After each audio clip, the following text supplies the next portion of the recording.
The following is a conversation with David Kirtley, a nuclear engineer, expert on nuclear fusion, and the CEO of Helion Energy, a company working on building nuclear fusion reactors and have made incredible progress in a short period of time that make it seem possible, like we could actually get there as a civilization. This is exciting because nuclear fusion, if achieved commercially, would solve most of our energy needs in a clean, safe way, providing virtually unlimited clean electricity. The problem is that fusion is incredibly difficult to achieve. You need to heat hydrogen to over 100 million degrees Celsius and contain it long enough for atoms to fuse. That's why the joke in the past has been that fusion is 30 years away and always will be. Just in case you're not familiar, let me clarify the difference between nuclear fusion and nuclear fission. By the way, I believe, according to the excellent sample size subreddit post by PM Goodbeer on this, the preferred pronunciation of the latter in US is nuclear fission, like vision, and in the UK and other countries is nuclear fission, like mission. I prefer the nuclear fission pronunciation because America. So today's nuclear power plants use nuclear fission. They split apart heavy uranium atoms to release energy. Fusion does the opposite. It combines light hydrogen atoms together, the same reaction that powers the sun and the stars. The result is that it's clean fuel from water, no long-lived radioactive waste, inherently safe because a fusion reactor can't melt down. If something goes wrong, the reactor simply stops. And there's no carbon emissions.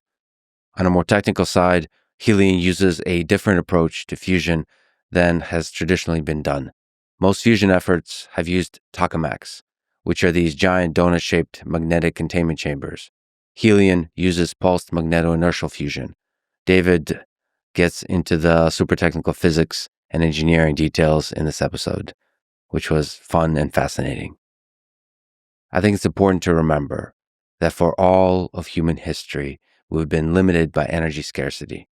And every major leap in civilization, agriculture, industrialization, the information age, came in part from unlocking new energy sources.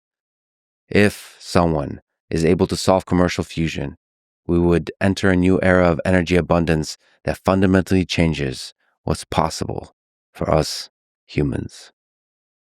I'm excited for the future. And I'm excited for super technical physics podcast episodes. This is a Lex Fridman podcast. To support it, please check out our sponsors in the description, where you can also find links to contact me, ask questions, give feedback, and so on. And now, dear friends, here's David Kirtley. Let's start with the big picture. What is nuclear fusion? And maybe what is nuclear fission? Let's lay out the basics. So fusion is what powers the universe. Fusion is what happens in stars, and it's where the vast amount of energy that we use today here on Earth comes from the process of fusion. It also is what powers plants, and those plants become oil, and those become fossil fuels that then powers the rest of human civilization for the last 100 years. And so fusion really underpins a lot of what has enabled us as humans to go forward. However, ironically, we don't do it actively here on Earth to make electricity yet. And so fundamentally what fusion is taking the most common elements in the universe, hydrogen and lightweight isotopes of hydrogen and helium, and fusing those together to make heavier elements.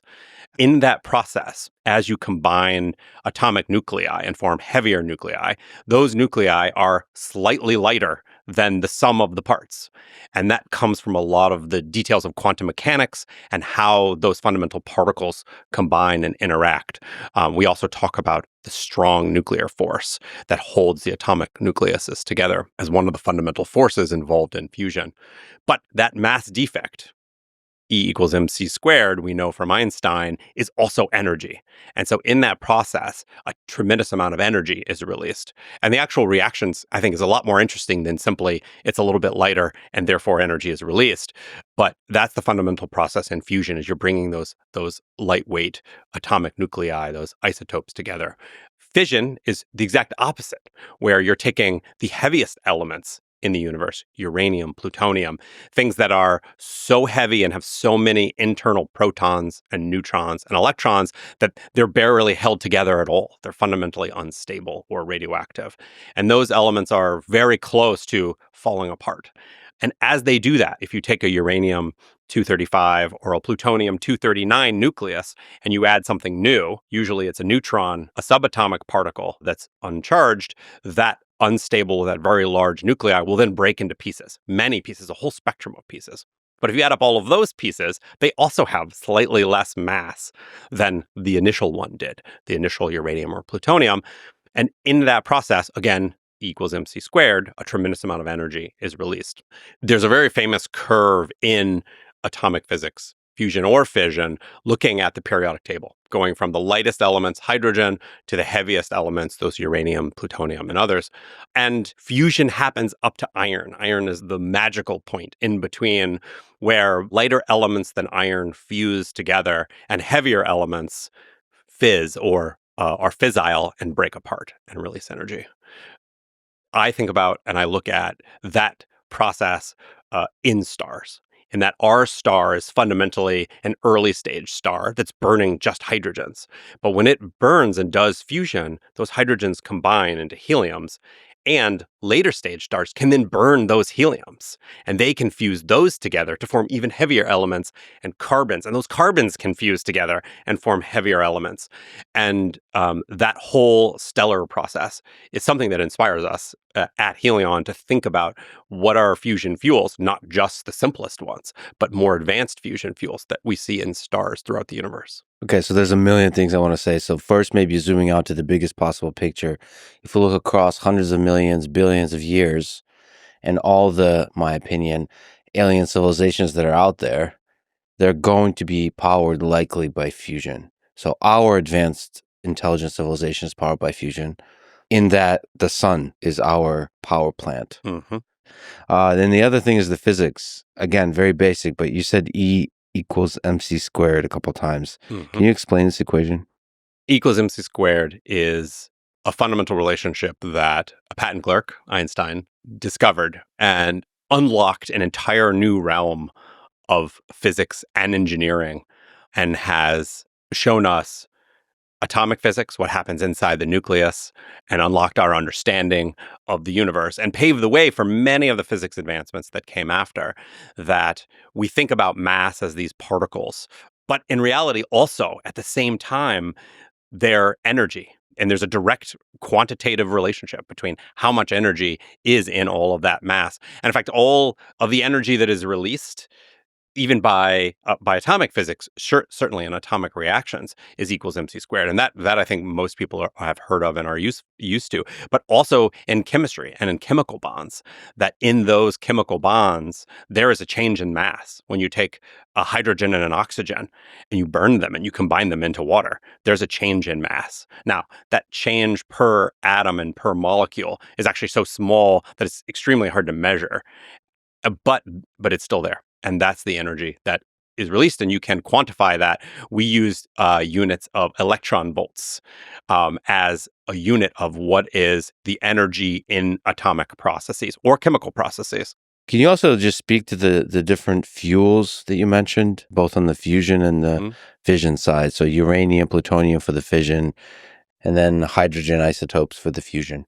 So for fission, uranium and plutonium, we don't make those nuclei. Those right now for humanity, those have been made in the primordial universe through supernova and Big Bang, and the initial formation of the universe where matter was created.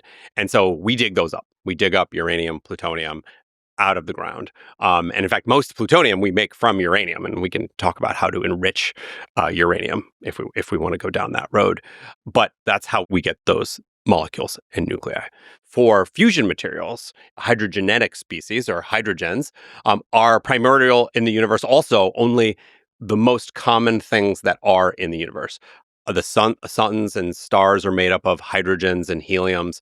And so the vast majority of atoms in the universe still are hydrogen. So the basic fuel for fission is already in the ground, and then the basic fuel for fusion is everywhere.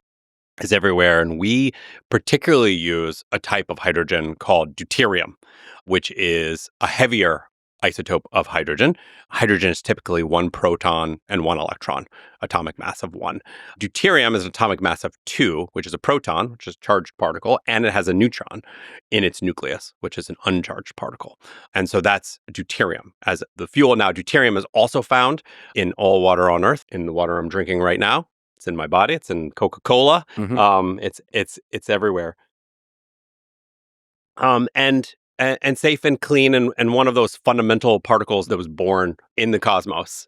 And we estimate that in seawater here on Earth, we have, if we powered at our current use of electricity, all of humanity on fusion, somewhere between 100 million years and 1 billion years of fuel in hydrogen and deuterium here on Earth. And how is that stored mostly? And mostly that's just in water. Mostly that it's a mix of, we call this actually heavy water, where you have normal water that you're used to. We talk about, and you learn in school, is H2O, where there's 2 hydrogens and oxygen in a nucleus in the molecule. And deuterium, or heavy water, is D2O, 2 deuteriums and an oxygen. In reality, it's actually an interesting mix where you have some HDO, so a mix of hydrogen and deuterium. You also have other hydrogenic species. Tritium is another one, where you add a second neutron to that hydrogen, and then you can have T2O, tritiated water, and that's something that comes up and we need to talk about at some point. And there's other, as you go up the periodic table, add 2 protons and you get helium. And so helium, the most common helium, is helium-4, which is 2 protons and 2 neutrons. And then we use an isotope of helium. The nucleus is called the helion, which is what we base the company after, which is 2 protons and 1 neutron. It's a light helium molecule. So the number you mentioned in terms of how much fuel is available, basically the takeaway there is it's a nearly endless resource in terms of fuel. Is that correct to say? That's correct to say at today's power level. I think what's interesting is the idea that as we deploy the same power source that powers the universe here on Earth, as humans, can we do more? Can we have access to much more electricity and much more energy and do really interesting things with that? And still, there's large amounts, millions and millions of years of power, even at much higher output power levels for humanity. Yeah, so the moment we start running out of hydrogen and helium, that means we're doing some pretty incredible things with our technology. And then that technology is probably going to allow us to propagate out into the universe and then discover other sources. Because you can also get it on other planets. Whatever planets have water, and it looks more and more likely like a lot of them do. What an incredible future. Just out into the cosmos, nuclear power plants everywhere. Yeah. Okay. So to linger on some of the technical stuff, you said strong nuclear force. So how exactly is the energy created? So how does the E equals mc squared, the M go to the E in fusion? So in fusion, you take these lightweight isotopes like hydrogen and deuterium, and as you combine them and take these molecules and get them closer and closer together, some really interesting fundamental physics happens.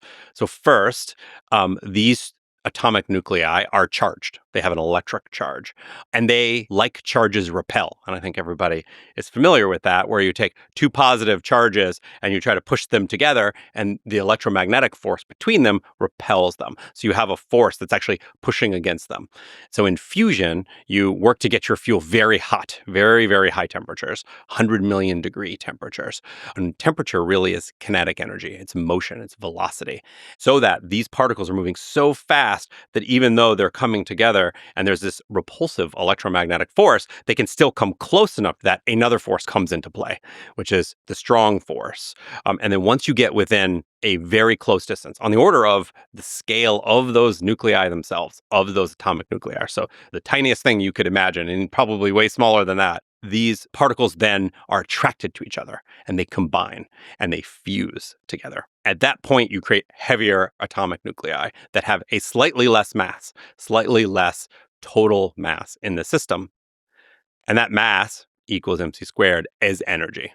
So extremely high temperature, extremely high speed.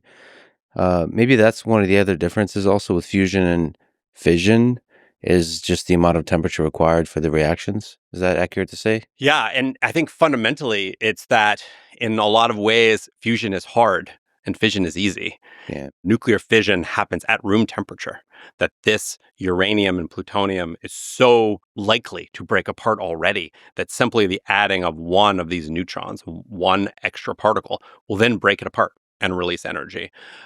And if you have a lot of them together, it will create a chain reaction. Fusion, that doesn't happen at all. Fusion is actually really hard to do. You have to overcome those electromagnetic forces to have a single fusion reaction happen. And so it takes things like in our sun, we have what is called gravitational confinement, where the gravity, literally the mass of the fuel itself, is pulling to the center of the sun. And it's pulling, and so there's a large force that's pulling all that fuel together and holding it and confining it together, such that it gets close enough and hot enough for long enough that fusion happens. And then we have to figure out if we're building fusion reactors, we have to figure out how to do that confinement without the huge size gravity of the sun. That's right. Obviously, the sun is vastly larger than Earth, and so we can't do that same process here on Earth. Yet. No, I'm just kidding. All right. But we have other forces we get to use. We can use the electromagnetic force, which the sun doesn't get to do, to apply those forces. And I actually want to take a pause right there and point out a word.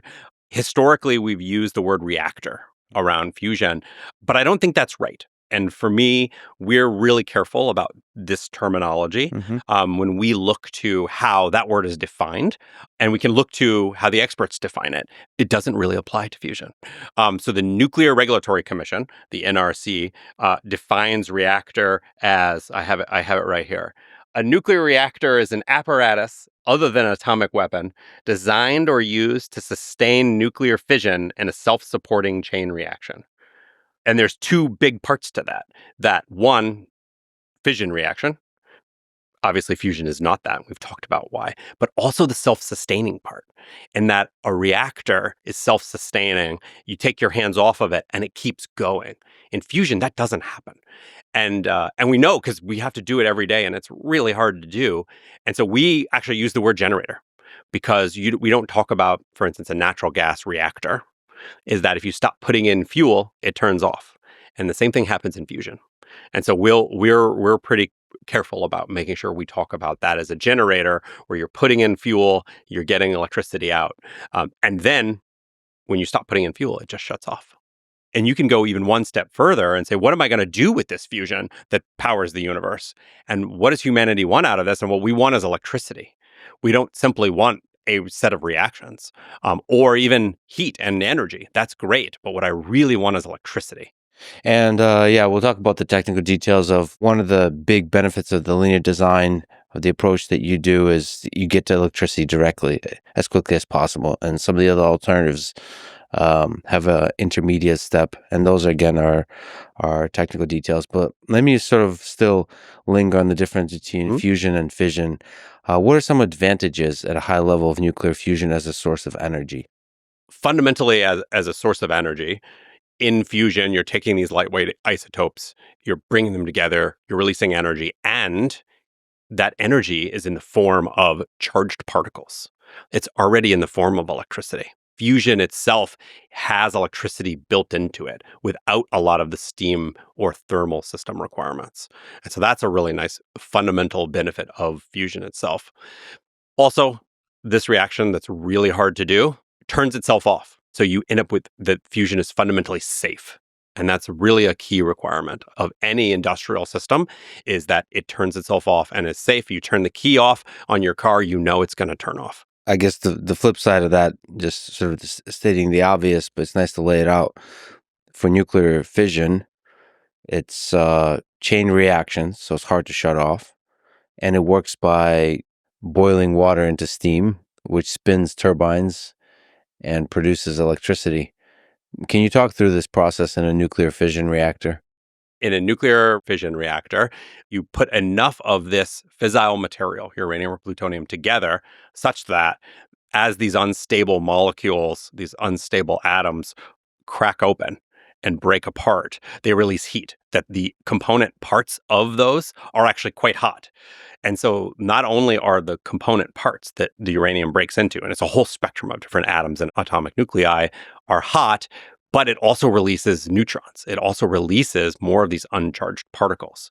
And if you do it right, this fissile material will be next to other fissile material. And so that neutron will then go and bombard another uranium nucleus, again, opening that up and releasing more heat and more of these neutrons. And that's how you have those reactions of a self-supporting chain reaction. And that chain reaction then continues.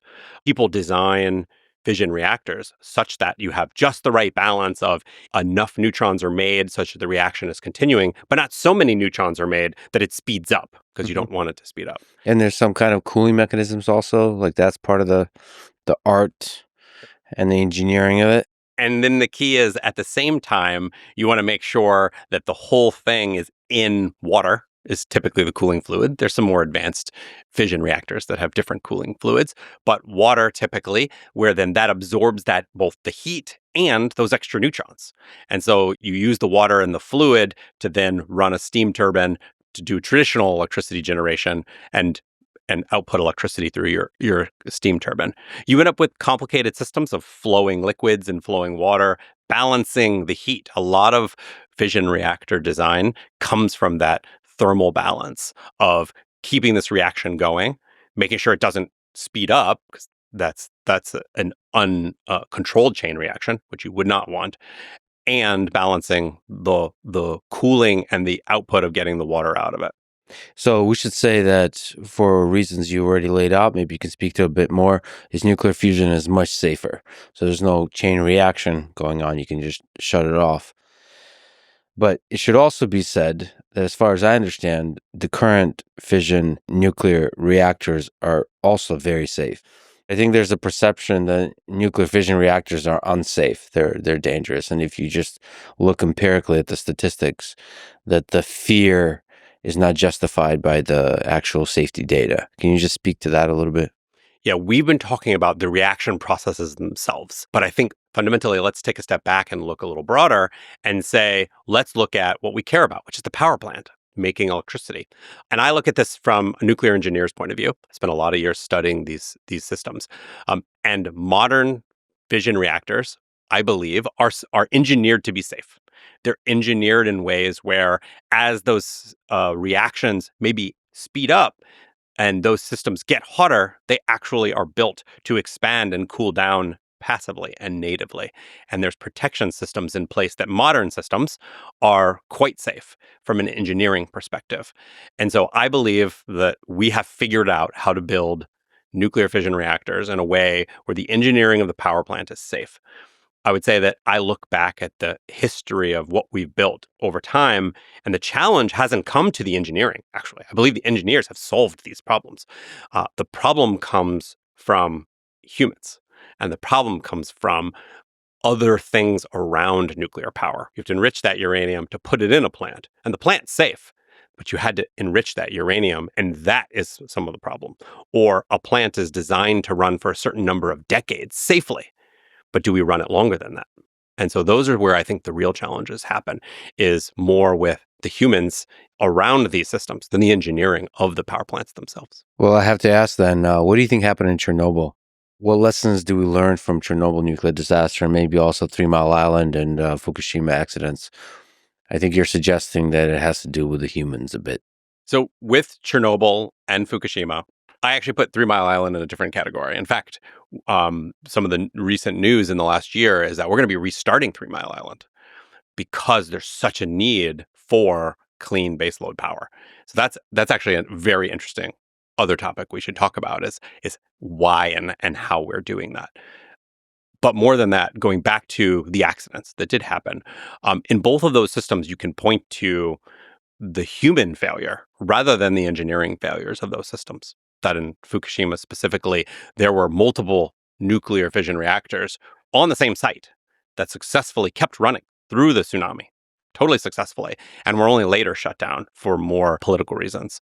But the old one, the oldest of them that had been on site for long periods and maybe too long, I think some experts have looked at this in the past, was where the some of the problems actually happened. And so I look to that less as a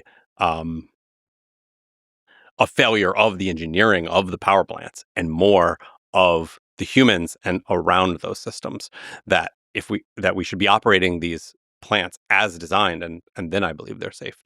And that gets to some of the atomic weapons questions that I think are the other part around nuclear reactors and fission reactors that are concerning for me. Can you speak to those? So maybe this is a good place to also lay out the difference between nuclear fission power plants and nuclear fission weapons, and maybe also nuclear fusion power plants and nuclear fusion weapons. Like, what are the differences here? Fusion power plants can't be used to make nuclear weapons. Like fundamentally, that the processes in fusion aren't the same processes that happen in nuclear bombs and nuclear weapons. And so it's actually one reason I started in fusion.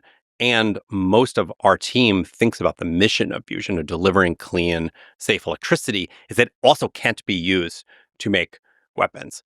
And I think that's a little bit of a distinction from traditional nuclear fission reactors, is that while I totally believe as a nuclear engineer, we build power plants now that are safe, that aren't going to have reactions. They use a fuel, uranium and plutonium, that can be used to be made to make nuclear weapons. That we know that if you take enough fissile material together, enough uranium, plutonium, put it in a small volume, that it will not just create a reaction, but it will create a supercritical reaction that will then continue and grow and release a tremendous amount of energy all at once. And that is a bomb. That is a bad situation. And that is what we want to avoid. A lot of the key is recognizing that even though there are things called fusion bombs, the H bomb, the hydrogen bomb has uranium in it. It's still a fission bomb. And so how this fundamentally works is that you have a fission reaction, a primary, and that creates radiation that induces a fusion reaction with a small amount of fusion fuel that then boosts that uranium reaction again. And so most of the energy, in fact, 90% of the energy in an H bomb is all still from the uranium reactions themselves. Yeah, I think people call it sort of the nuclear fusion bomb, hydrogen bomb, but really it's still a nuclear fission bomb. It's just that fusion is a part of the process to make it more powerful, but you still need, like you said, the uranium fuel. So it's not accurate to sort of think of it as a fusion bomb, really. And if you take away that fissile material, that nuclear fission reaction, the fusion reaction doesn't happen at all. In fact, there's been researchers that have over the decades tried to make an all fusion bomb and been very unsuccessful at it. The physics and the engineering don't support it can ever happen with our understanding today. The topic we're talking about is more broadly called proliferation. And this is the creation of nuclear weapons in the world and the distribution of those weapons. And something we know as physicists and engineers is that fusion can't be used to make nuclear weapons. We know that. But that is not sort of widely known. And part of what we went out to do is work with the proliferation experts in the world, the people who work to prevent nuclear weapons from being made, being created, being shared throughout the world, because we know the challenges, the geopolitical challenges that happen. And we went to those proliferation experts, and we were worried they would have the sort of the same historical question of like, well, the word nuclear is in fusion, so therefore it must be related. And in fact, the total opposite happened. What they told us is, please go develop fusion power plants absolutely as fast as possible. The world needs this. And the proliferation experts were telling us that otherwise people would start enriching uranium throughout the world. And we'd be building enriched uranium power plants because we need the electricity that's clean and baseload. But in those processes, they'll be making fuel that could be one day used for atomic weapons, for nuclear weapons. And they were worried that the growth of this enriched uranium, think about the centrifuges, that having a lot more centrifuges happening all over the world would lead to more weapons, at least the possibility of it. And so they are pushing us as fast as possible. Go build fusion generators and get them deployed everywhere, not that's just in the United States, but all over the world, so that we're building fusion power. And that's meeting humanity's needs, not this other thing. And so I was really pleasantly surprised. We've written a number of papers and worked with those communities on this of what does it mean? How is fusion power safe and can't be used for nuclear weapons? So this might be interesting to ask on the geopolitics side of things. I have the chance to interview a few world leaders coming up. By way of advice, what questions should I ask world leaders to figure out the geopolitics of nuclear proliferation, nuclear weapons, nuclear fission power plants, and nuclear fusion power plants? What's the interesting, intricate complexity there that you could maybe speak to? The question I would want to ask is, what would you do if we could deliver for you low cost, clean, industrial scale, tens or hundreds of megawatts of fusion power that's low cost, clean, baseload, and doesn't have the geopolitical consequences of uranium and plutonium, of fissile material? What would you do there? How would that change your view of the next 30 years? But also, there's a lot of geopolitics connected to oil, natural gas, and other sources of energy, which I think are important in Saudi Arabia, in the Middle East, in Russia. I mean, all across the world. And that's interesting, too. So do you think, actually, if everybody has nuclear fusion power plants, that alleviates some of the geopolitical tension that have to do with energy, other energy sources? I certainly do. That the fuel is in seawater all over Earth. Everybody has deuterium. And everybody has it. And so you can't have a monopoly on the fuel. Yeah. And no one can control the fuel, and no one can turn off the fuel. No one can cut a pipeline. Like, that just cannot happen with fusion. And so if we can deploy those plants and we can deploy them quickly, then it decouples the ability of any one or any few countries to control energy. Okay, so let's sort of return to the basic question. We already mentioned it a little bit, but is nuclear fusion safe? So the power plants that we're talking about, fusion power plants, are they safe? Yes, fusion power is fundamentally safe. The physics and the reactions of the fusion system itself means you don't have runaways. And so we've talked about some of the human factors around power plants and power systems and industrial scale systems. And that's something that we build into the design of these from today. We look at how these systems might fail. And in fact, some of the analysis we do is we did this analysis for the Nuclear Regulatory Commission over the last few years, looking at how do you regulate fusion power? As we're building the first fusion power plant, we need to make sure we're regulated safely. And so we spent a lot of time doing the technical case and the political case in the United States of how to regulate fusion. And so the analysis we did is assume you have a fusion power plant that's operating. And then at any one time, a meteor strikes it. The whole thing is vaporized. What is the impact of that? So this is worse than you could ever imagine an actual physical scenario, but let's start there. And the answer is you don't need to evacuate the populace nearby the fusion power plant. And one of the keys I think that I come to when I think about this is the fuel. In that, in a fusion generator, you are continuously feeding in this hydrogen, these deuterium, fuels. And at any one time in a Helion fusion system, and most fusion systems, you have 1 second of fuel in that system. And so what that means is if you stop putting fuel into that system, fusion just stops. But what it also means is that if something really catastrophic happened and for whatever reason, you have all of that fuel that's not in the system. And fusion is so hard to make happen. You hit it with a meteor, you do anything in that nature, and fusion doesn't happen. That hydrogen, that heavy water, that deuterium just goes back into the environment safely and cleanly without issue.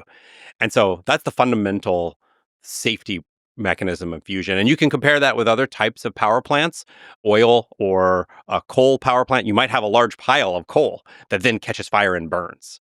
And it's not catastrophic, but you have a large coal fire for a long time, releasing toxic fumes that you may have to deal with. And in nuclear power and a fission power plant, you may have several years of fuel sitting in the core. And in that case, if something bad happened, you have all that potential energy for things to happen. But in fusion, you have literally 1 second of fuel at any time in the system. And having a tank of deuterium, which we have around all the time, can't do fusion by itself. It needs that complex system. I love that there's like a PowerPoint going on in a secret meeting about like what happens if a meteor hits a fusion power plant. Okay, so that's really interesting. What about the waste? What kind of waste is there for fusion power plants? So the fusion reaction itself is still fundamentally an atomic reaction. And so during this reaction, you do create ionizing radiation. You create X-rays, you create neutrons, and you create all these charged particles. The charged particles themselves for a fusion reaction are all contained in the fusion system. And the X-rays, similar to, think about a dentist's office, although a lot more than that, but that type of same X-ray and X-ray energy is absorbed by the fusion system. But the thing we do care about is those neutrons. And so we do have in a fusion system activation. During its operation, neutrons are made and leave. And so we have to shield these fusion systems during their operation. And so this is very similar. And in fact, this is a lot of the work we did with the Nuclear Regulatory Commission over the last number of years, that there was a landmark agreement that happened for the NRC that then was codified into law last year called the Advance Act, which is really powerful because it says for the very first time how the US government, leading the way on this, which I'm really proud of, will regulate fusion. And this gets into a little bit of the details, but the way the Nuclear Regulatory Commission regulates nuclear things in the United States is in these different sets of statutes. And nuclear reactors are regulated under what's called Part 50.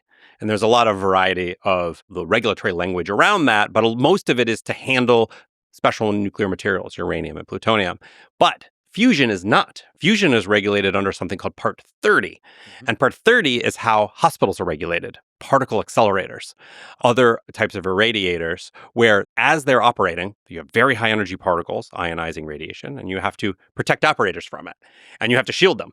And so we build concrete shields. And if you came and visited Helion, you would see plastic, borated polyethylene, and concrete shielding to protect operators and equipment from the fusion reactions while they're happening. But again, you turn them off and those fusion reactions stop. And that's really the key. There's a funny story related to that. We've been building fusion systems that do fusion a long time. And at some level, they got powerful enough, doing enough fusion, we started building these shields and shielding them like a particle accelerator. And I went to the regulatory bodies that regulate Part 30. This is in Washington State. It's the Department of Health. And so I went to the Department of Health and said, here's an application for a fusion generator shielding permit as a particle accelerator. And the very first question I got asked was, great, where do the patients go?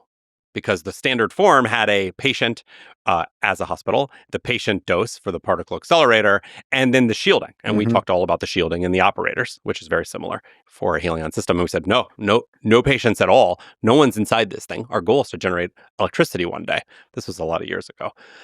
And we were able to go through and work with the state agencies to license these fusion particle accelerators. We were, as far as we know, the first licensed fusion system ever, and as a particle accelerator for those first systems.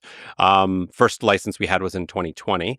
We then have gone on and now licensed several of our fusion systems that we've built that do fusion, both the shielding as well as some of the fuel processes.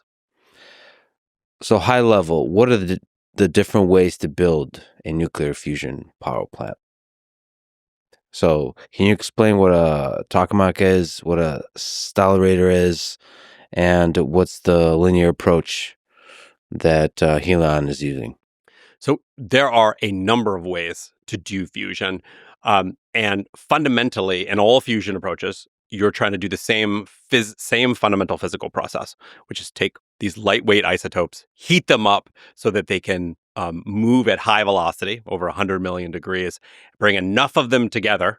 We call it density, enough of them together in a certain volume so that you have reactions happening at a high rate, and keep them together long enough that they are able to collide into each other and do fusion and release energy. That's the fundamental core. Now, how you do that, how you bring those particles together, how you hold them together long enough, there's a wide range of technologies that, as humans, we've been exploring since the 1950s. And I think about several main categories. If you look at the fusion funding out there, government funding in the world, private funding actually has quite a different profile, which is an interesting thing to talk about. But in public funding and federal funding in the United States, there's two mainline programs called inertial fusion and magnetic fusion. And in inertial fusion, what you're trying to do is bring together and push together by a variety of means, physical means, those particles. You push them together. The most common is called laser inertial fusion. Our colleagues at the National Ignition Facility did this really well and made world records in the last few years for being able to demonstrate you can do this and do it at scale, where you take very high power lasers and pulse them together to combine them to do fusion for a pulse for a very short period of time, nanoseconds, billionths of a second. The other extreme, and you mentioned tokamaks and stellarators. Stellarators are actually my favorite. So we'll talk about those. Graduate student in fusion, the stellarator is the first thing you learn about because there's a mathematical solution for a stellarator that solves perfectly. And you can write it out and you can solve it, and analytically it's very simple. Building one is very hard. And so it's taken humanity a number of decades to be able to build stellarators, and we can do it now with the Windelstein 7X that came online in the last few years, being the premier stellarator in the world. I should say all the different ways to do fusion all just looks so badass in terms of engineering, creating this containment, extremely high temperature, high density. Everything's moving super fast. Everything is happening super fast. It's just fascinating that humans are able to do it. Like, there's certain things, accelerators of that a little bit, but this is even cooler because you're generating energy that can power humanity with this machine. Anyway, can you just speak a little bit more to the inertial and the magnetic fusion systems? In a magnetic system, your goal is not to push together those particles as fast as possible. Your goal is to hold on to them for as long as possible. And to do that, we use magnetic fields. So let's take a step back. What is a magnetic field? So in an electromagnet, there's a variety of ways to make a magnetic field. One of the most famous, I think everyone is familiar with, is Earth itself. Earth has what we call the magnetosphere, which is the magnetic protection that's generated actually by the core of the Earth. But we have a magnetic field around the Earth. And that magnetic field protects us from particles coming from the galaxy, galactic cosmic rays and solar particles that would come to Earth. That magnetic field, when you run a compass, you see the magnetic field from the Earth. So we know it's happening, it's all over, but how we generate it with electric currents is a little bit different. And what we do is that we have a loop of wire. And the simplest way to think about it is literally a round loop. And in that loop, you have electrons. You have an electrical current that's running. And when electrical current, this is some of Maxwell's equations that we discovered in the 1800s, that when you have an electrical current in a wire, it generates a magnetic field inside that wire. And so when you look at fusion systems, you always have these big magnetic coils with large amounts of current. We don't run a little bit of current. In our systems, we have hundreds of mega amps of current. If you think about at your house, you have your breaker box with 200 amps or maybe a 400 amp breaker box, and we run 100 million amps of electrical current. So massive amounts of electrical current to be able to do this. So that magnetic field that's generated inside that magnetic coil has some really special properties. And we take advantage of those properties to do fusion. And some of those properties are not intuitive. So here's one of my favorites. When you have an electromagnetic field, you have this coil with electricity going around it, and you have a magnetic field inside of it. And then you have a test particle, a charged particle, an electron or an ion, which is, if you imagine, to generate this, I have a coil with electrons moving around it. But if I put one in the middle of it, in this magnetic field, some really interesting things happen. That electron or that ion, that charged particle, is what's called magnetized.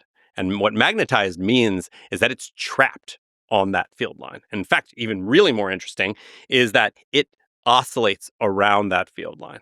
And so the way I think about this is if you think about the Earth's magnetosphere again, and you think about the charged particles, the aurora, the northern lights, is a charged particle trapped in the Earth's magnetic field going around the Earth's magnetic field. And in the same way in fusion, we do the same thing here on Earth, but in a smaller direction where we trap these particles on magnetic fields, and they can go around and stay trapped to that magnetic field line. How much of the physics at this scale is understood here? Like how these systems behave when you trap the magnetic field in this way? Like, is this fundamentally now an engineering problem, or is there a new physics to be discovered about how the system is behaving? In fusion, the physics we're using is actually quite old. That the fundamental electromagnetic physics is 1800s physics. The fundamental atomic physics is early 1900s.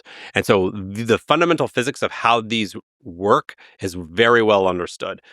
Putting them all together into a power plant, that's hard. And so you can do the math. You can do the math. Every introductory grad student does the math on a stellarator and say, this is all I need to do. I just need to make a magnetic coil in this very complicated shape. And then fusion will happen. However, doing that in practice is actually quite challenging. So maybe you could speak a little bit more. So the stellarator and the tokamak, what's the difference between those two? They're both magnetic fusion systems. And then what does Helion do? The tokamak and the stellarator are both magnetic systems. Their goal is to generate this magnetic field and hold on to the fusion fuel long enough. Like I mentioned, these charged particles are trapped on the magnetic field. In fact, they're oscillating. We call that a gyro orbit, as the radius that they oscillate around this magnetic field. And we've been talking about atomic physics, where everything is at this nano scale. But gyro orbits are not. Gyro orbits for these fusion particles are measured in inches. And so they're on a scale that we can see and measure and understand really intuitively. And in a magnetic system, your goal is to simply trap as many of these particles as you can for long enough and heat them so they're hot enough so that they bang into each other. They collide enough that you're doing fusion. And you're doing enough fusion to overcome as fast as you're losing those particles. And so that's what happens when you put particles in a magnetic field and you try to hold on to it. The challenge is that's really hard to hold on to them long enough. These particles are moving around. They're moving at very high velocity, millions of miles per hour. They're colliding with each other, and they're getting knocked off and getting knocked away. So we've talked about inertial fusion, where you try to confine a fusion plasma by crushing it as fast as possible. And magnetic fusion, where you just simply have a magnetic field, and your goal is to hold on to it for as long as possible. But there's another way to do fusion. And in some ways, it's one of the earliest approaches for fusion that was successful. As scientists and engineers, maybe we're not too creative with the terminology. We call the technique that Helion uses magneto-inertial fusion, because it does a little bit of both.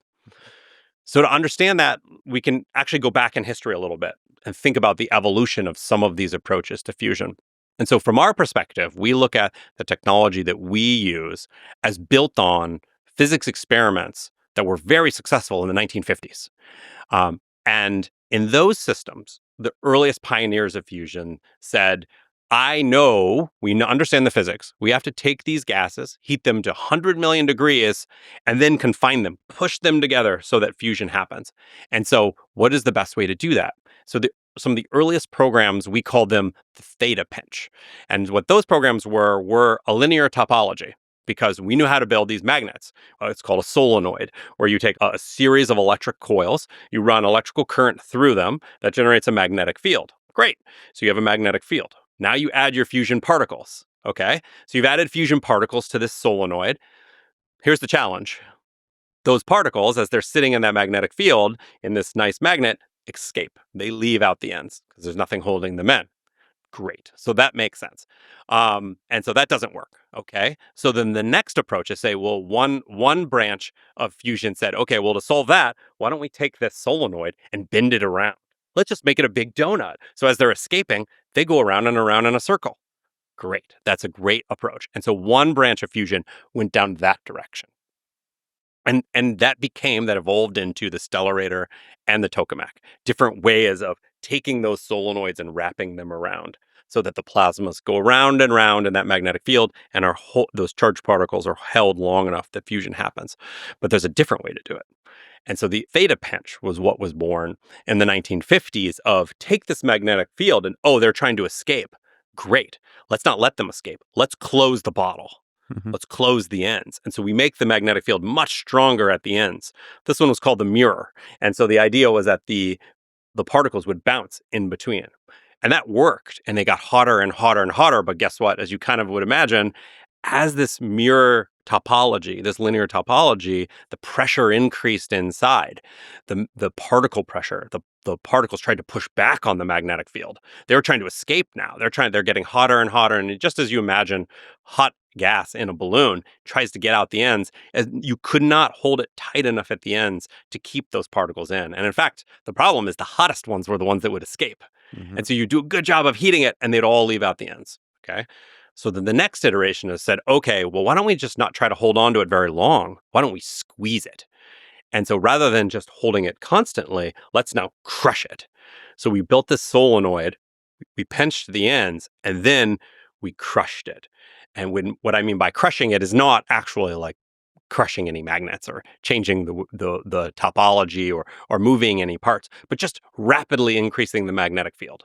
And so going from a magnetic field that's just holding it to now taking all those particles, if you imagine they were in a streaming around together, and then rapidly increasing the magnetic field so that those particles get closer and closer together. So you increase the density. And now fusion starts to really happen. But they ended up hitting a technological limit. So this is the part that I look back and I look at the pioneers that in 1958, there was some pioneering work done. And this was in California, what later became Livermore Labs. There was also some work done at other national labs too. These were all federally funded programs to explore this theta pinch topology of can you just squeeze the plasma down fast enough, hard enough? This was 1958. The transistor was sitting in the laboratory and they were commuting. They were turning on millions of amps of electrical current. And they were doing it. We haven't talked about the timescales, but they were doing it in millionths of a second, microseconds, megahertz speeds. And this was in 1958. No transistor, no CPUs, and no electrical switches, none of the things that I take for granted every day. And so they were able to show at that time the highest performing fusion systems. They got to temperatures. They didn't get to 100 million degrees, not quite then, but they got to 50 million degrees. They were outperforming everything else in fusion, but they reached a technical limit where they just could not build it anymore. And so those pioneers went in a different direction. And they started down the laser inertial path of saying like, okay, well, we can't do these electromagnetic pinches, but we now have this new thing has invented the laser, which turns on in a nanosecond. It's fast. It's interesting. Let's go down that path. And it's not, you have to fast forward a couple of decades to researchers found with some of these theta pinches, when they're operated in a very specific way, something else happened, something new happened. And that these plasmas where before they squeezed them very hard, and just like squeezing a tube of toothpaste, they squirted out the ends. Now it didn't squirt out the ends. It actually pushed back. It stayed confined. It stayed trapped inside that linear topology. Even though the ends were open, the plasma didn't leave. And so there was a large amount of programs of like, what is happening here? This is an accidental discovery in plasma physics that something new is happening. And what we discovered is we now call the field reverse configuration. There's numerous programs of FRC, field reverse configuration programs, both at national labs. There's actually a number of private companies now of people building field reverse configurations. And they have some really unique properties. But fundamentally, talking about the main difference, I described a solenoid with magnetic fields throughout the center of that volume and plasma trapped going back and forth. But some other things can happen, which is really interesting. And what they discovered early is if they have field going in one direction, so the plasma, the electrical current is going around the loop and the plasma is going back and forth along this magnetic field line inside that solenoid, inside that theta pinch. But then they changed the direction of the magnetic field. And this is what we call field reversal. And this is really the key, is that you start with the plasma going in one direction, and then very rapidly, you change the direction. You change the direction and reverse the direction of that field. And something really interesting happens, which is the plasma, this fusion fuel, these charged particles, which are trapped on the magnetic field lines that are moving back and forth, you change the direction. What that means is that you're trying to take that electrical current and that magnetic field and reverts its direction, flip it. But it can't flip fast enough. That the plasma is sitting there and you can't move the particles.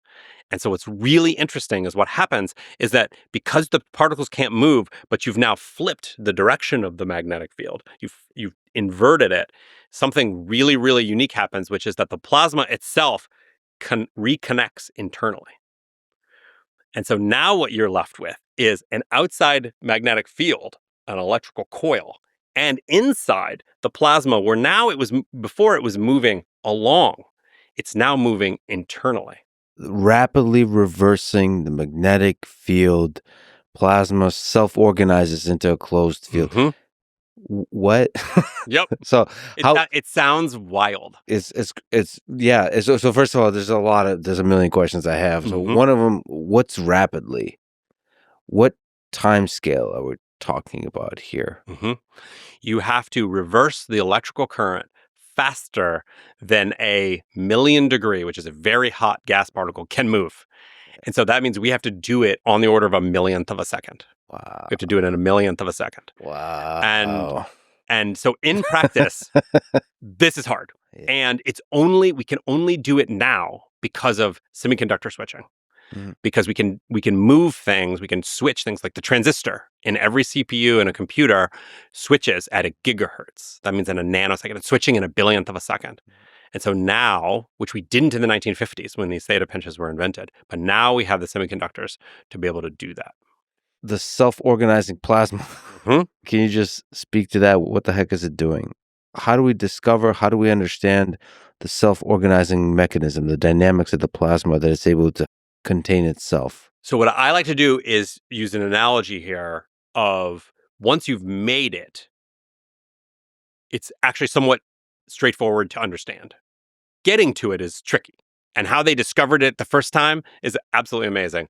But once you've made it, it's a lot more straightforward to understand. So, in a magnetic coil, when you have a round electrical coil, you have electrical current flowing in that coil. And if you have a conductor, if you have a metal inside that coil, and this is called Lenz's law in one of the Maxwell equations, is that as you have electrons and you have current flowing in that coil, an equal and opposite electrical current is induced in a piece of metal nearby.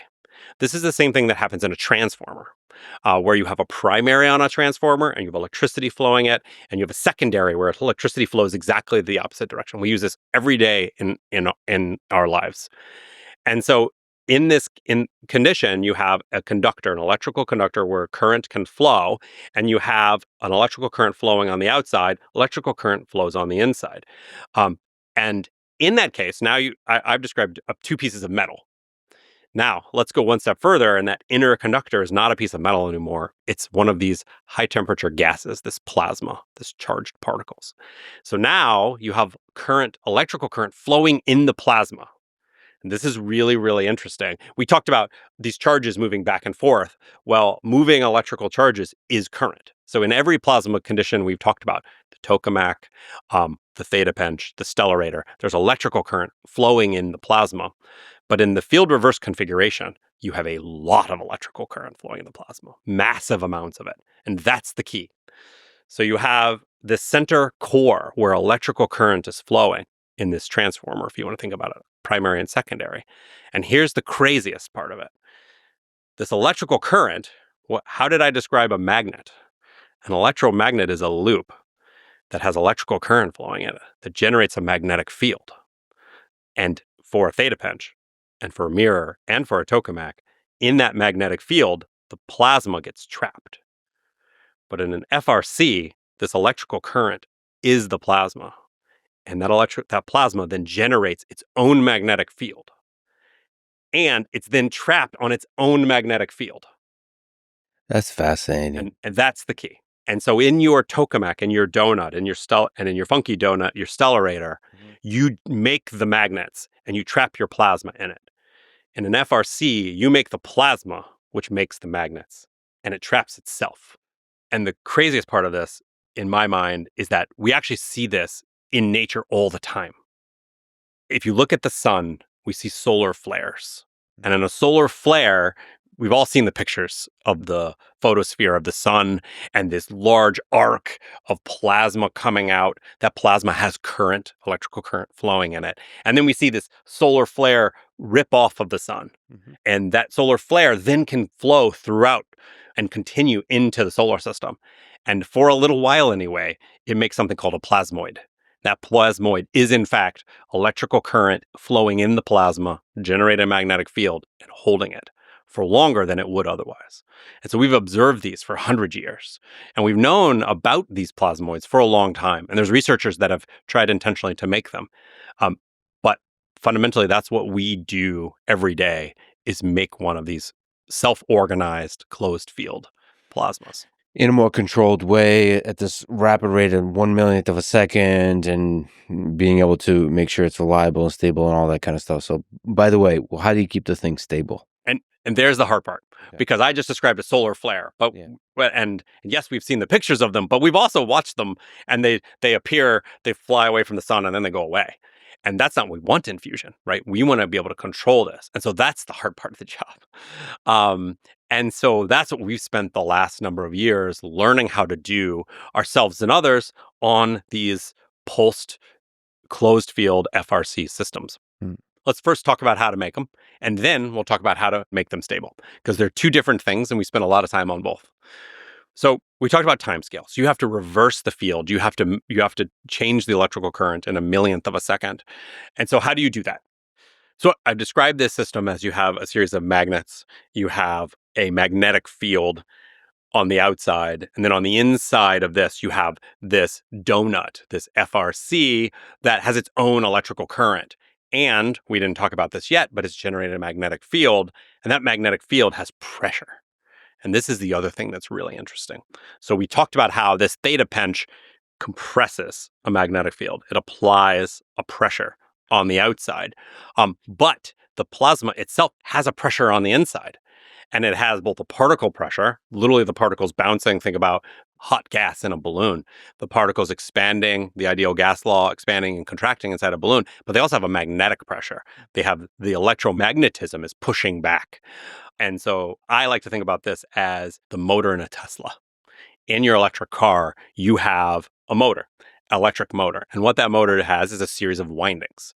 Those windings, you flow electrical current, in this case from a battery, hit the gas. Electricity flows from the battery into the motor, into those windings, and it generates an electromagnetic force. A Lorentz force is what it's technically called. This electromagnetic force induces an electrical current on the armature, on the shaft. And this is getting into the details, but into the armature of an electrical motor that actually is what spins. And so the outside of a motor doesn't spin. You have flow electrical current through it, and the inside does spin. That electromagnetic force is what is spinning that armature. In our case, we're inducing an electrical force in that electromagnet, and that's putting electrical current, just like in the armature, into that plasma. And we can use that force to do interesting things. So that electromagnetic force can compress the fusion plasma, it can expand the fusion plasma, but here's the problem. It's unstable. And so this is something you learn very early in your graduate work as a student in fusion, is you learn about plasmas that are called high beta plasmas. So I keep seeing this plasma beta thing everywhere. What is this ratio of plasma field energy to confining magnetic field energy? Please explain. Plasma beta is the ratio of the magnetic pressure to the particle pressure. And so what that fundamentally means is I talked about how you have a magnetic field. And in that magnetic field, plasma is trapped on that magnetic field. But it's not very well trapped. It can escape. It can leave either down the ends, it can freely travel, or it can also travel across the magnetic field. And so we have a term called plasma beta, which gives us an understanding of how well trapped that plasma is. So as you apply a magnetic pressure, a magnetic field to this plasma, it pushes back. And does it push back a little, or does it push back a lot? And for a field reverse configuration in one of our plasmas, beta is very close to 1. In fact, usually by definition, 1 at any point in the system, which means that every time I apply a magnetic force on this donut to compress it, the plasma particles on the inside push back. And what's really interesting is you have an equation for magnetic pressure, which is B squared over 2 mu naught. The magnetic field squared is the external magnetic pressure. Any magnetic field anywhere generates this pressure. But the plasma particles themselves also have a pressure. This is the ideal gas law. And we use the definition in KT, density, Boltzmann constant, and temperature for pressure. And in high beta, they're the same. B squared over 2 mu naught is NKT. So for a known magnetic field, I know what the density and the temperature of the plasma is. And just to circle back to it, when we talked about fusion, we talked about it had to be hot enough and it had to be dense enough. And that's N and that's T. And so now I have a very clear equation between magnetic field and density and temperature of the fusion fuel. And that's really critical. All fusion plasmas have some beta, some number. The FRC has one of the highest betas, beta equal 1. However, what you also learn in school when you learn about beta the first time is you learn that high beta plasmas are typically unstable. And so the good way to think about this is a tokamak and a stellarator are stable because those plasmas that are going around in the donut, there's a force on that donut. But that plasma donut is very well held by all those magnetic fields, by all those magnetic coils. If it tried to move, it would be confined by that magnetic coil. But in an FRC is unconfined. So the plasma is confined, but the whole topology can do something what is called tilt. Is that this whole plasma donut, because it's under pressure, can just turn over. The way I think about this is think about a motor is a good example. In an armature, in the center of your motor, you have a spinning armature. You have this spinning magnet on the inside, and it is held by the main axis of the magnet. It can't go anywhere. We don't have that access. We don't have any mechanical things inside these fusion systems. They're 100 million degrees. You can't put any mechanical things inside them. And so we have nothing to hold on to it. And so it's unstable. So when you learn about the FRC, that's the first thing you learn. And it took us a number of years to learn about a parameter of how to make them stable. And that's pretty fundamental, but most people who've heard of an FRC haven't understood this really key fact. And so we have a parameter we call S star over E. And we're getting really into the physics weeds here, but Let's go. But it's really important. And the good analogy here is a top. Mm-hmm. Literally a top, spinning top. And so you have a top spinning on your desk. You know that it'll spin for a little while and then it will fall over. It is unstable. However, if you spin it fast enough, if you take a top and you spin it fast enough, put enough angular momentum, enough angular inertia into that system, it'll stay upright, even though it wants to just fall over, even though it's unstable. And we do the same thing in an FRC. is if you can drive it fast enough, if you can add enough kinetic energy and inertia to the particles, it will stay stable. However, you can do another really key thing. We are not limited now to having a very skinny top. We can actually make it much bigger. So the good analogy here is if you have a coin and you know you're spinning that coin, if you spin it faster and faster, it'll stay spinning longer. However, eventually it'll slow down and fall over. But if you had a roll of duct tape, if you had something thicker and heavier and longer, and it's spinning around that same axis, it'll stay spinning even longer, both because of the inertia and because of the geometry. And so we have this parameter called S star over E. S star is the hybrid kinetic parameter, which tells you how stable it is from that top point of view, and the E, which is the elongation of how long it is. And so maybe fortuitously, thank you, nature, gave us a win here, which is that how we make these in these long solenoids is naturally very, very long. And so we can build these with very long lengths. And if we can drive them fast enough and hard enough and drive the ions to move at very high velocities, we can stabilize against those instabilities and hold them stable. And so we now know we can design with a given S star over E parameter, we can design these for very long lives. The theory of the systems we make say that they should last for a few microseconds at most. Us and others in the field have been able to make them last for thousands of microseconds, thousands of times what the stability, the basic criteria would tell you. And so we know now how to do this. And so we just design them with this built into them. Can you explain a little bit more that star over E? Are you given that, or is that an emergent thing? So, like, at which stage is that the result or the requirement? It's a great question. So it is a requirement of the system, is that you must design it with this parameter in mind. The hard part is you have to design it with S star over E being satisfied the whole time. Right. And here's the extra trick here. S star over E is also a measure of temperature. Oh, And boy. yep, it all comes back to temperature. The hotter you make them is the same thing. Temperature is kinetic energy. Is the faster you're spinning. So if you take your top and you spin it faster, it's more stable. But you got to make it hot. And so here's the trick. How do you make something hot that's starting cold? And it has to be hot by definition.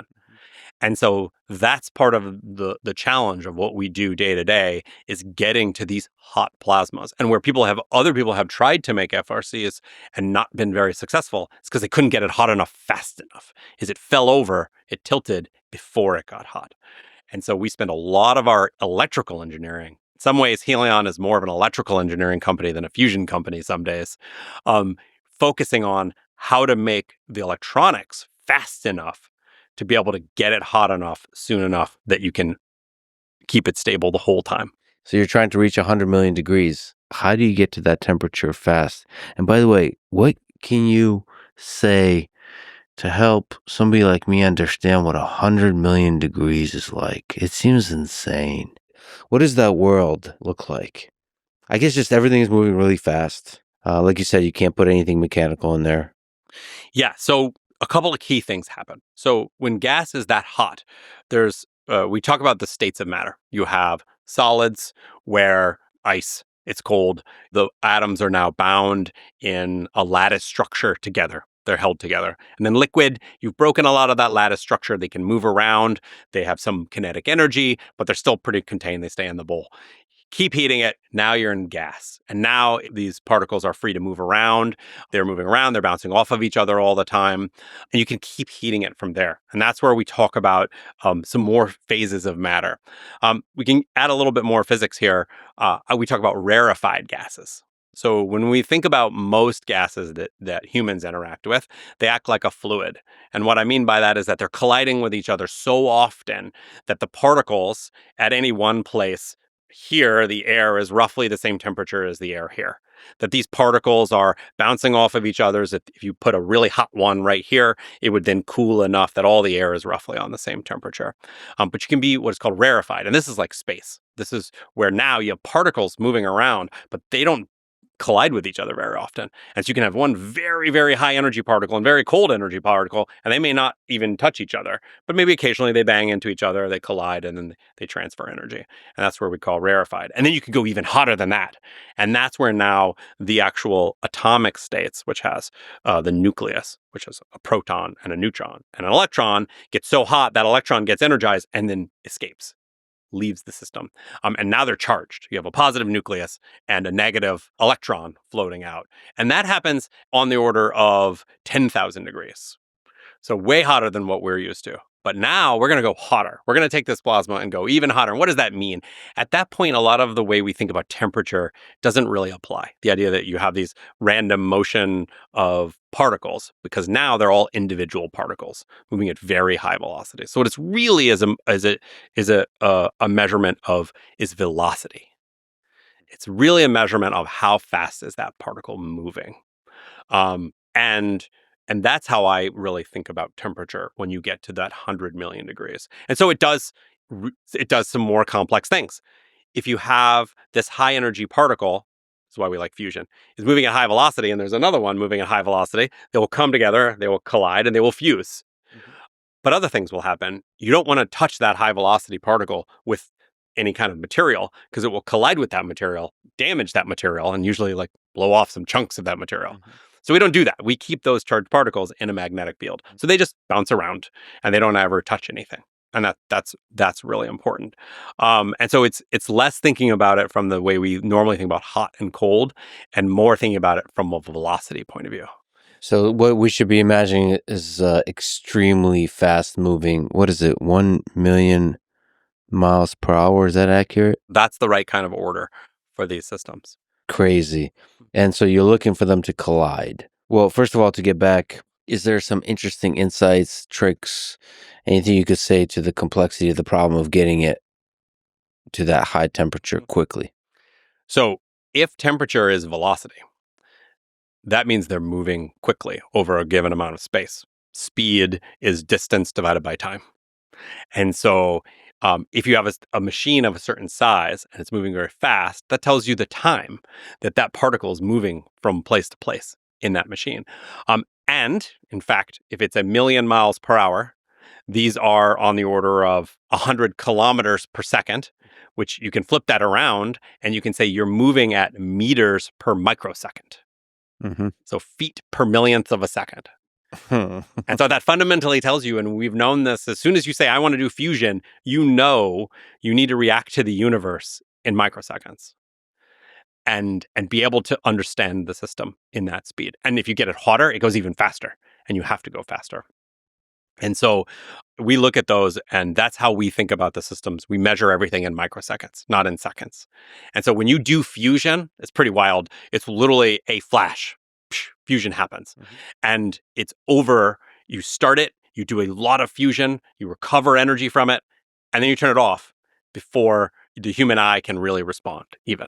And there's a computer managing all this. Like, how do you even program these kinds of systems to do the switching? Is there some innovation required there? So I'm continuously amazed by what the pioneers in fusion were able to do before the computer existed, because they had to control things at this scale. But maybe it was pretty hard, and why we've been able to take what they did and build on it, because now we use modern gigahertz scale computing to be able to do this. And so even when I started my career, we talked about like megahertz processors. Megahertz is microseconds. That's great. You're kind of at the border of fast enough, but you can't do computation at that speed if all it can do is respond in 1 microsecond. But now gigahertz means I can do 1,000 operations in that 1 microsecond, so I can do more useful things. So we use mostly, this is way too fast for any human to respond to. So we use what's called programmable logic. So we program in sequences to the fusion system to be able to do this reversal. We pre-program it, and then we run a sequence, and then fusion happens. And so in this sequence, programming language, we use a variety of them. Some of the fusion codes are actually written in Fortran still.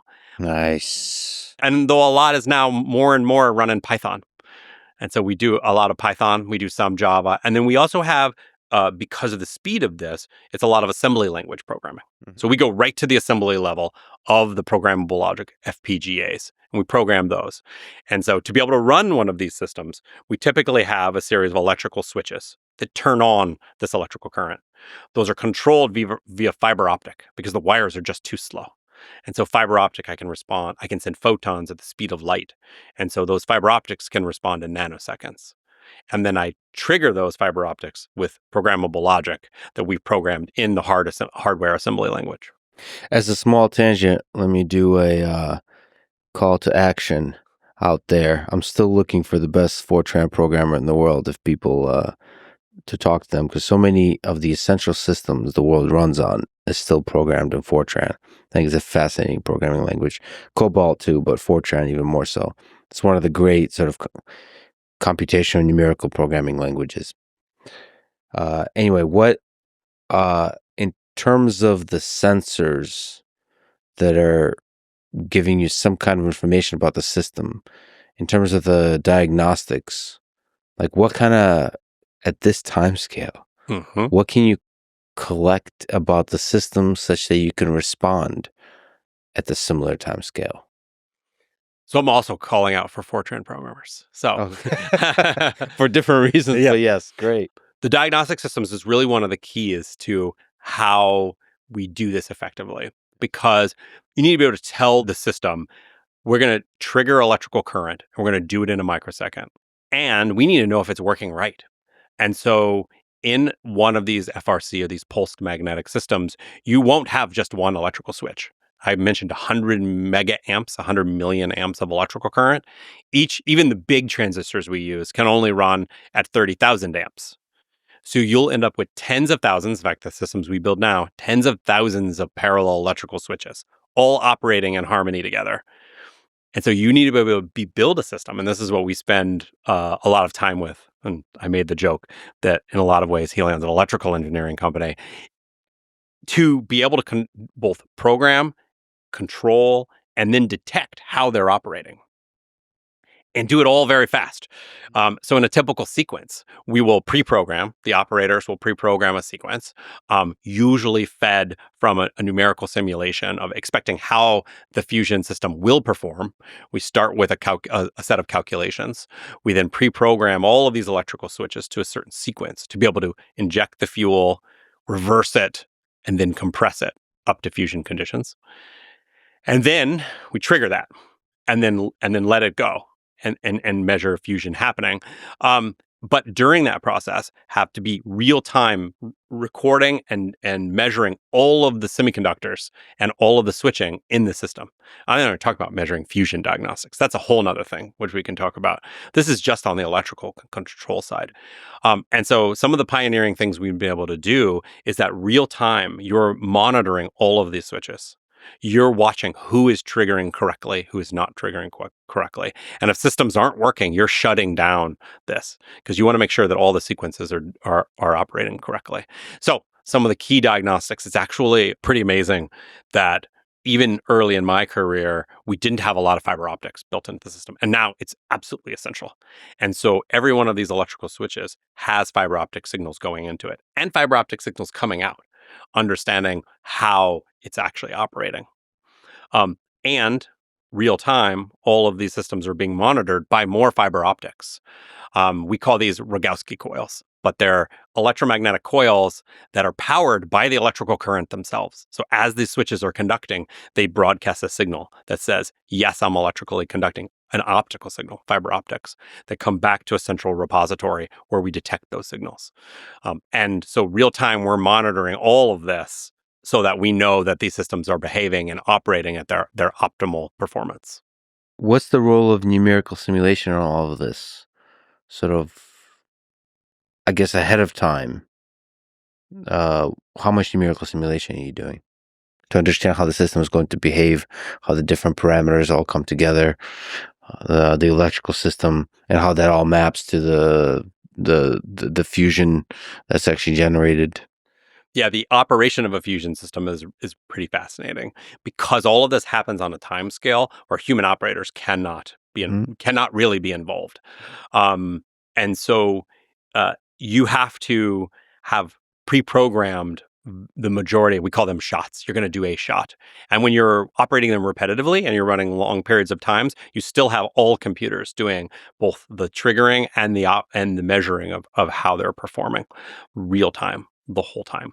And so how this typically works, at least in our systems, is that we will design a system with a combination of with some numerical simulation tools that we've developed based off of decades and decades of amazing government programs. National lab programs developed these numerical codes. We use a kind of a code called an MHD, magnetohydrodynamic code. And that's for the engineers out there who are used to CFD, computational fluid dynamics. This is very similar. You take the same sets of equations actually and add the electromagnetic equations on top of those. And so you get magnetohydrodynamic. Are you simulating at the level of a particle? Is there some quantum mechanical aspects to this also? How low does it go? Yeah, we have multiple codes at different levels because one of the main computational challenges is amazingly, even given all that we have built for fusion systems, computers are still not fast enough to simulate everything. And so we have a number of codes that we use. One we call fluid codes, where you treat the ions, the electrons, all these fusion particles, you treat them as fluids, as gases, ideal gas law, with electromagnetic forces. In those, we can simulate not just the fusion fuel, which is important, but all of the electrical circuitry. We talked about capacitors and magnetic coils and the electrical current and the switches. Well, we actually simulate the full thing, starting literally with the SPICE model. More of that electrical engineering. We start with the SPICE model and use that to drive the plasma physics model. And that's one level of simulation. We use that to do design work and then also to try to understand how we think the machine will run. But then we go one level deeper and we start thinking about particles, and we think about the ions and we treat the ions as particles, and we look at the ion behavior. And for that one, the computational resources are several orders of magnitude larger. Luckily, a lot of the work in GPUs, the AI data center work, is directly applicable to those simulations. It's been able to speed up our work, which is pretty fascinating. That's a whole nother tangent we can go down. Those hybrid codes, we call them, particle and cell codes, now treat the ions as particles. And that lets us measure and simulate the behavior. I mentioned the stability criteria, S star over E, the top behavior. That behavior, we now need these more advanced codes to be able to simulate. And those are more modern. Those we've only been able to apply in practice for the last few years, actually, which is pretty fascinating. That the old stability rules were built off of testing, empirical tests, where now we can simulate that and we know why they work and how they work, and we can do some predictions on them. And so that's really fascinating that we've been able to push those boundaries. And what are the different variables you're playing with? Are you still playing with like topology? Like, what are the different variables in play here? Yeah, each of the different simulations we analyze and use it to design different parts of the machine. So at the MHD level, where we have we actually have the circuit model. Now our design team uses this to design the circuitry, where we're designing which capacitor to use, which switch to use, how many cables to use, literally to that level, how big of a cable to use. So as we're doing power plant designs right now, those are the tools we're using today, every day, the team is using. Then you can go one level deeper and say, okay, let's use these more advanced computational tools about stability to say, okay, great, but I now know the circuitry, but let's look at the magnetic field topology. How do I design the magnet, the shape of the magnet exactly, the timing of the magnet exactly? I have to trigger one magnet and the next magnet next to it and the next magnet next to it. How do I have that shape and that design? And so that's where you're using those more advanced tools. Now, unfortunately, those are still too slow. And so those simulations may take a day or two to run. And so an operator right now does a lot of simulations ahead of time, then collects data through their operations of the machines, making these field reverse configurations, going through parameter sweeps. And then the simulation team then goes back and looks at that data and compares it with simulations. I'm really excited about some of the things we're seeing in artificial intelligence and reinforced learning to be able to speed up that process. And so we're watching and starting to work on that now of can we now, rather than using it where we use it today, where we do a simulation to design a machine or a test, run the test, and then over the next couple of days, compare the testing with the simulation and use that to inform what we're going to run for the next set of tests. But in fact, do it more real time, where you're now an operator can pull up what the AI or what the machine learning would have predicted it should have done, and then use that to understand what's happening in the actual programs and the actual generators themselves. All right. So there's a million questions there. So first of all, how much understanding do we have about how many collisions happen? Can we go to the fusion? Mm-hmm. How many collisions are there, and how does that map to the electricity? And maybe can you just even speak to the directly mapping to the electricity, which is one of the differences between this approach and the tokamak approach? So how much fusion do you get out in these systems? And that's really the right key question. So we already talked about beta, that B squared, the magnetic pressure, is equal to NKT, N being the density, T being temperature. And then we talked about fusion, where your goal for fusion is to get particles hot, high temperature, get enough of them together, density, and then you want to get them together long enough. We call that tau. So N, T, and tau, long enough that fusion happens. And a lot of fusion happens, more than any of the loss rates that are happening in T tau. And in beta, with B squared, you know already two of those parameters, N and T, are equal. And so that tells you right away the goal is to maximize magnetic field. Absolutely maximize magnetic field. And most folks in magnetic fusion, whether it's a tokamak or it's a theta pinch or it's an FRC, are attempting to do that, maximize the magnetic field. So we're all pushing to that. What's really nice in pulse systems is that we know how to do that. In fact, in a pulse system, researchers in pulsed magnetic fields have demonstrated over 100 Tesla magnetic fields in pulsed magnets. That's much higher than you can get in a steady magnet, or what's been demonstrated so far. Just a clarification question. So maximizing magnetic field is about the N and the T, the beta. Mm-hmm. So we're not talking about tau yet. Not yet, but we need to, because that's really important. Okay. And so we can even talk even a little bit further about how fusion scales. And so in fusion, the hotter you get the fuel, the more fusion you get. And we know that by increasing the magnetic field, B squared is NT, you increase density and temperature together. More density, more temperatures, more fusion, plus more temperatures, even more fusion. And so what we see is that in these types of systems, a scaling very clearly of magnetic field to the 3.75 power, or even in a lot of demonstrations, 3.77. That specific scaling. That's a very strong scaling of fusion power output. And fusion reactions. And so that tells you want to go to as maximum magnetic field as you can. Pulse systems are really powerful. Pulse systems have showed when you do pulsed magnetic fields compared to a steady magnetic field, researchers have shown over 100 Tesla magnetic fields, where in a steady system, people have showed in the 20, maybe high 20 Tesla systems. And if it's B to the 3.77 power, already you can see massive fusion power outputs by doing a pulsed system. Okay, got it. So we maximize in the magnetic field. So that's going, number go up, super up. How do you get the duration, the tau? But then I said pulsed. And pulse already implies shorter tau. Yes. And so that is, in the fusion field, the name of the game. Folks will have a very inertial fusion, will have a nanosecond tau, very short, but then very high pressure. They don't have magnetic fields, but very high pressure.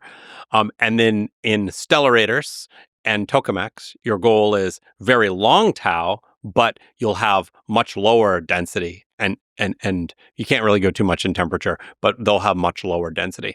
And so where we live in the pulsed magnetic or the magneto-inertial fusion is in the middle, is in extremely high magnetic fields, increasing pressure as much as you can, and then keeping them around long enough. And so that gets to the tau. That gets to that energy confinement lifetime.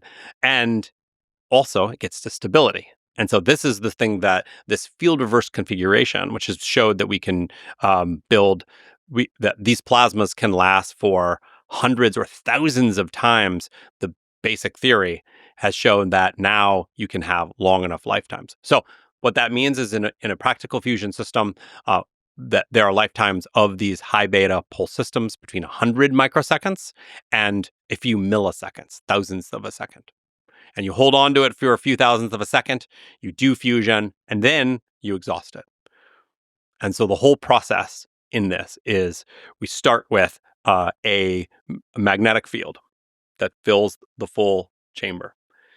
You then inject fusion fuel.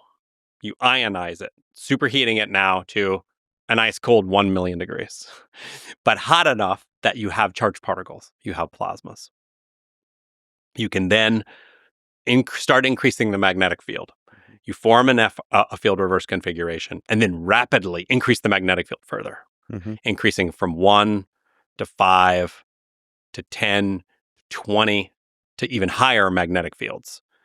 And as you do that, the plasma heats, you compress it, increasing the field and pressure.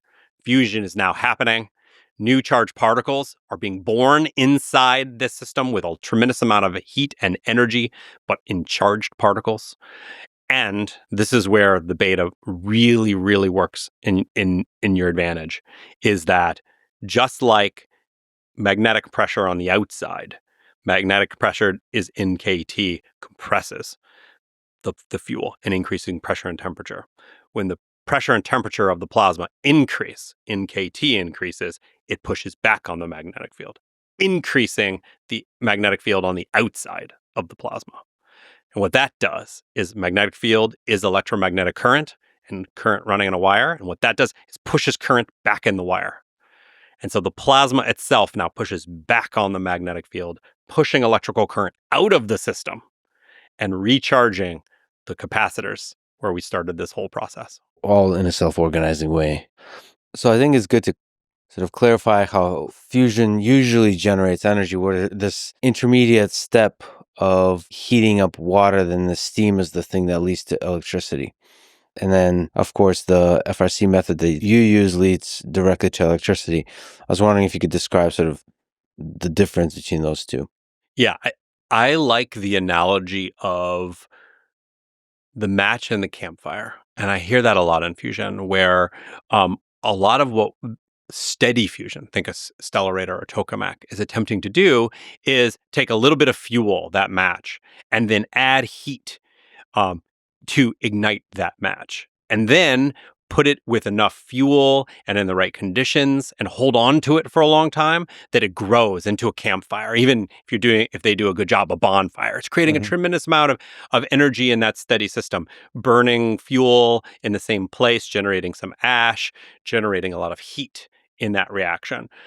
And in a traditional, in a tokamak or a Stellarator, that's a lot of what you're doing is you're holding on to the heat as much as possible to keep that reaction going.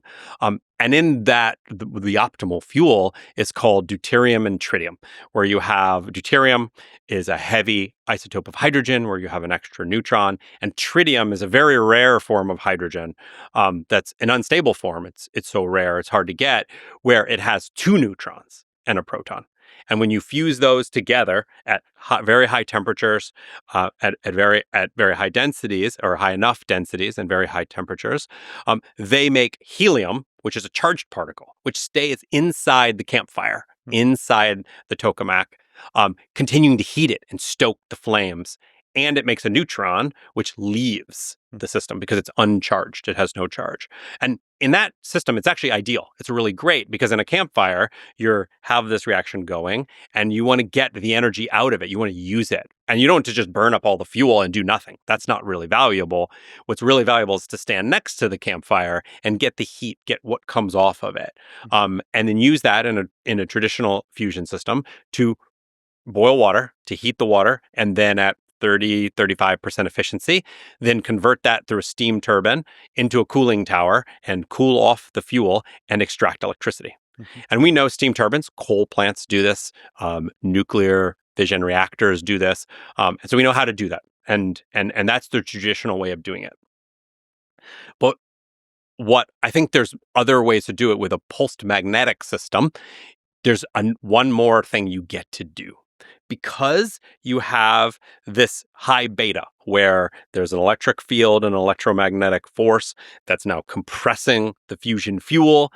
It's increasing in temperature. It's getting hotter. It's increasing in temperature. Density fusion is happening.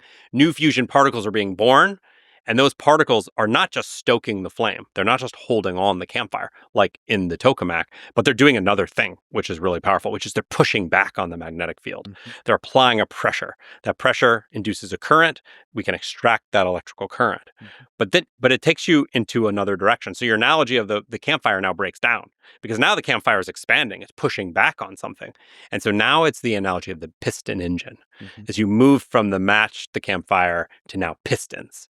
And so you use in a piston engine, you use the motion of the piston, the pressure on it and the motion of it to do something useful. And in a piston engine, it's to turn a crankshaft and turn a crankshaft and run wheels, or maybe even a piston engine to turn a crankshaft and run a generator and make electricity. And in fact, you can do it pretty high efficiency in a generator using that method, using the expansion of that piston.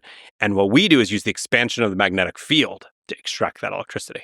And we believe you can do it much, much higher efficiencies. In fact, there's been theoretical papers that show not 30 to 35% efficiency like a steam turbine can do, but 80% efficiency, 85% efficiency, extract much more of the energy of the fuel in that process. Can you actually just take a tiny tangent on the word efficiency here? So you said 30%. So it's inefficient. And that efficiency measure is how much of the energy is actually converted to electricity? That measure is how much of the thermal energy that gets outside of the system is then converted into electricity, which is the thing we care about. We're not in this to make fusion. We're in this to make electricity, and we're using fusion to make electricity. And so from my point of view, that should be the focus, is how do we get to that? So that's the efficiency of that thermal energy that makes it out to electricity. What it is not a measure of how much energy you put into the system and what happens to that. In terms of, you started this campfire with a blowtorch. What about all that blowtorch energy? What are you getting for that? And so I think that's something that high beta is one more side benefit that it turns out is actually maybe the tail that wags the dog, is that not only do you at high efficiency get out any of the new fusion energy, which is great because that's what you want, make electricity from fusion, but you also get to recover all of that magnetic energy you put back into it. And that's the really powerful one. And that's something that folks have demonstrated over 95% efficiency, that you can put electricity into fusion and then get that electricity back out at 95% efficiency plus some very high efficiency, maybe 80%, maybe higher, of all the fusion product electricity too. So now you're just making a tremendous amount of electricity in one of these systems. And that has all kinds of performance and engineering benefits that are really powerful. But it also pushes you to other fuels. So we talked about how deuterium and tritium fuels make this neutron, which leaves the system to boil water, to run steam turbines, but it doesn't push back on the magnetic field. So in one of these high beta systems, it's actually not a great fuel at all. And so the other fuels that are out there are even more interesting. And one of the candidate fuels that's really interesting is called deuterium and helium-3. Now, we talked about deuterium, heavy hydrogen. Well, helium-3, the nucleus is also called a helion. That's why we named the company that, is light helium, which is in normal helium, which is what you find in a balloon. It's 2 protons, 2 neutrons. It's very stable and found commonly. Helium-3 is also stable, but it's not found commonly. Fortunately, it's lightweight, so it leaves. It literally leaves the atmosphere and goes into space. So we don't have a lot of it here on Earth. And so you have to make it, or you have to go into space. And there's a whole nother thing about where do you get it? You get it from the moon. Jupiter has, it turns out, massive amounts of helium-3. And so, but when you take deuterium and helium-3 and you fuse those together, you also get that helium particle, that alpha particle that we call that in fusion. But instead of the neutron, you get a proton. And that proton is a charged particle. It's a hydrogen nucleus. That proton is now trapped in the magnetic field, pushes back, and you can extract that electricity. Now, there's some prices to be paid for this helium-3 fuel. But for a high beta system like a pulsed magnetic fusion system, That's really the ideal fuel. When you say prices, what is is there like technical costs, or what are the prices? What shape do the prices take? All kinds of shapes. A physics, an engineering, a technical, and a business cost. Okay. And so let's dive in. Yeah. um, Great. so we talked about how helium-3 is. So from the fusion physics point of view, we talked about 100 million degrees. That's the temperature that deuterium and tritium fusion works really well. And that's the temperature that traditional fusion folks have really focused on getting to. That's the threshold of when you get to 100 million degrees, you're at the operating point of fusion and you know it works, colloquially anyway. Helium-3 requires higher temperatures. That's not enough. Yes, fusion happens for helium, deuterium, and helium-3 at 100 million degrees, but it's not its optimal temperature. And in fact, in a high beta system, the optimal temperature is higher 200, even sometimes 300 million degrees. So you have to get to even higher temperatures. Temperature's hard. And so you have to push to even higher temperatures than you had before. And so that's one of the downsides. The other downside can be as you get to those higher temperatures, we talked about B squared is NT. B squared is density times temperature. Well, for a given magnetic field, density and temperature are now inverse. So as I increase temperature, density decreases. And so now you have an issue of you may have less particles to do fusion, which means your fusion system has to get bigger than it was before. Mm-hmm. So for the same reaction rates, a helium-3 system compared to deuterium-tritium has to operate at a higher temperature and be bigger.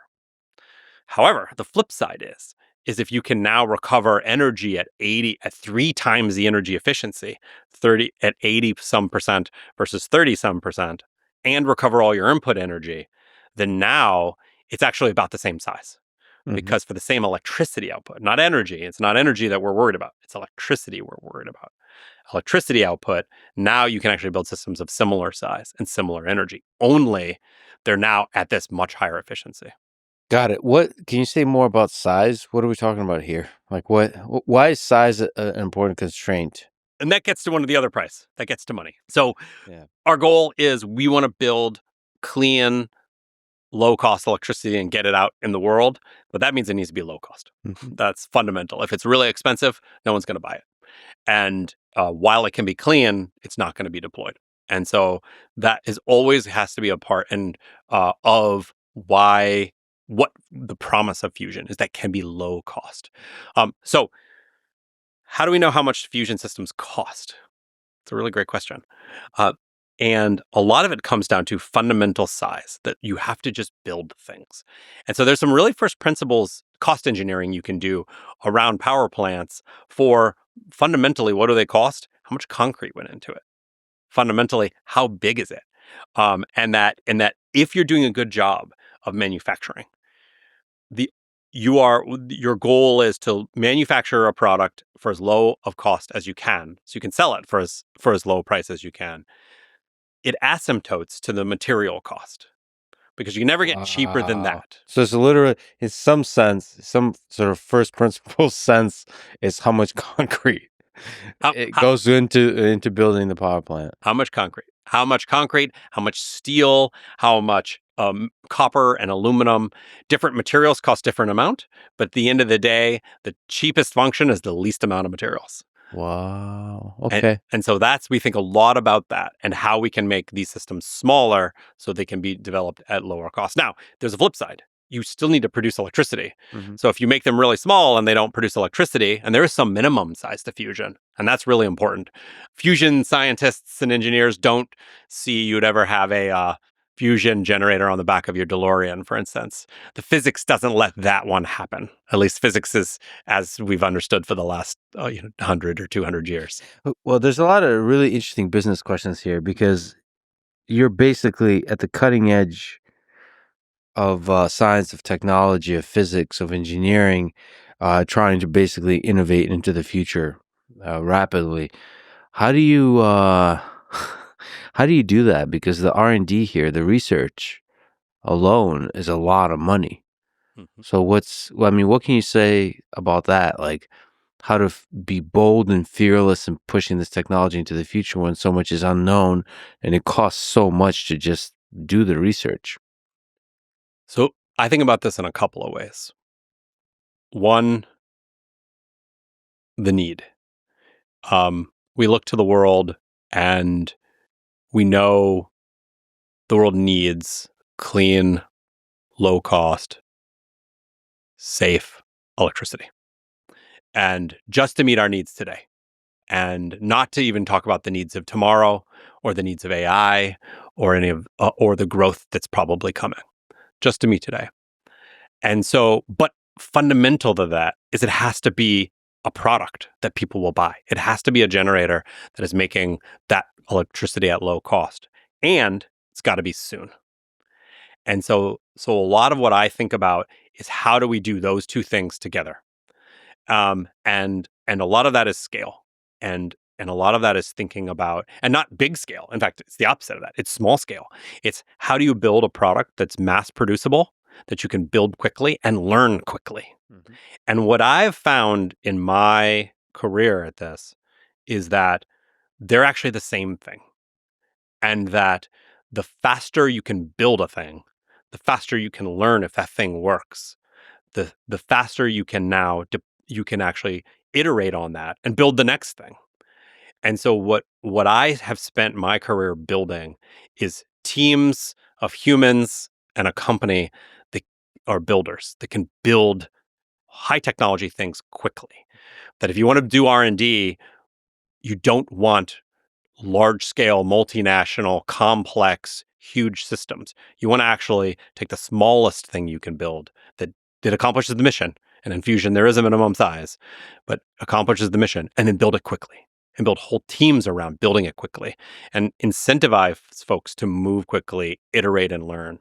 And kind of the irony, I think, of one of the things that I've discovered is that by focusing on manufacturing, by focusing on low cost, very rapid manufacturing, you actually get to do science faster. And at the beginning of my career, I would never have guessed that. I would have thought the way to do science is to make a giant demonstration particle accelerator somewhere, to make a large, complex science experiment is the best way to do science. And what I found is actually small, iterative, just building as fast as possible gets you there faster.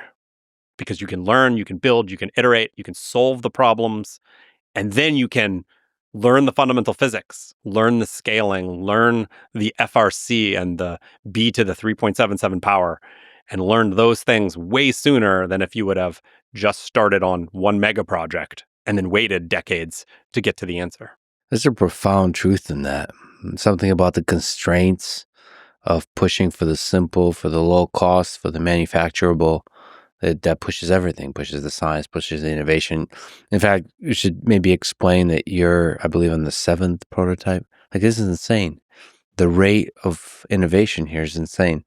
Can you maybe speak to all the different prototypes you went through, what it took to just iterate rapidly? And maybe it would be really interesting for people, like, what can you say about the teams that's required to make that happen?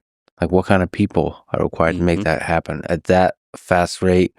And we're not talking about like software here. We're talking about everything, the full stack, all the way down to the physics at 100 million degrees at speeds of 1 million miles per hour. I mean, it's insane.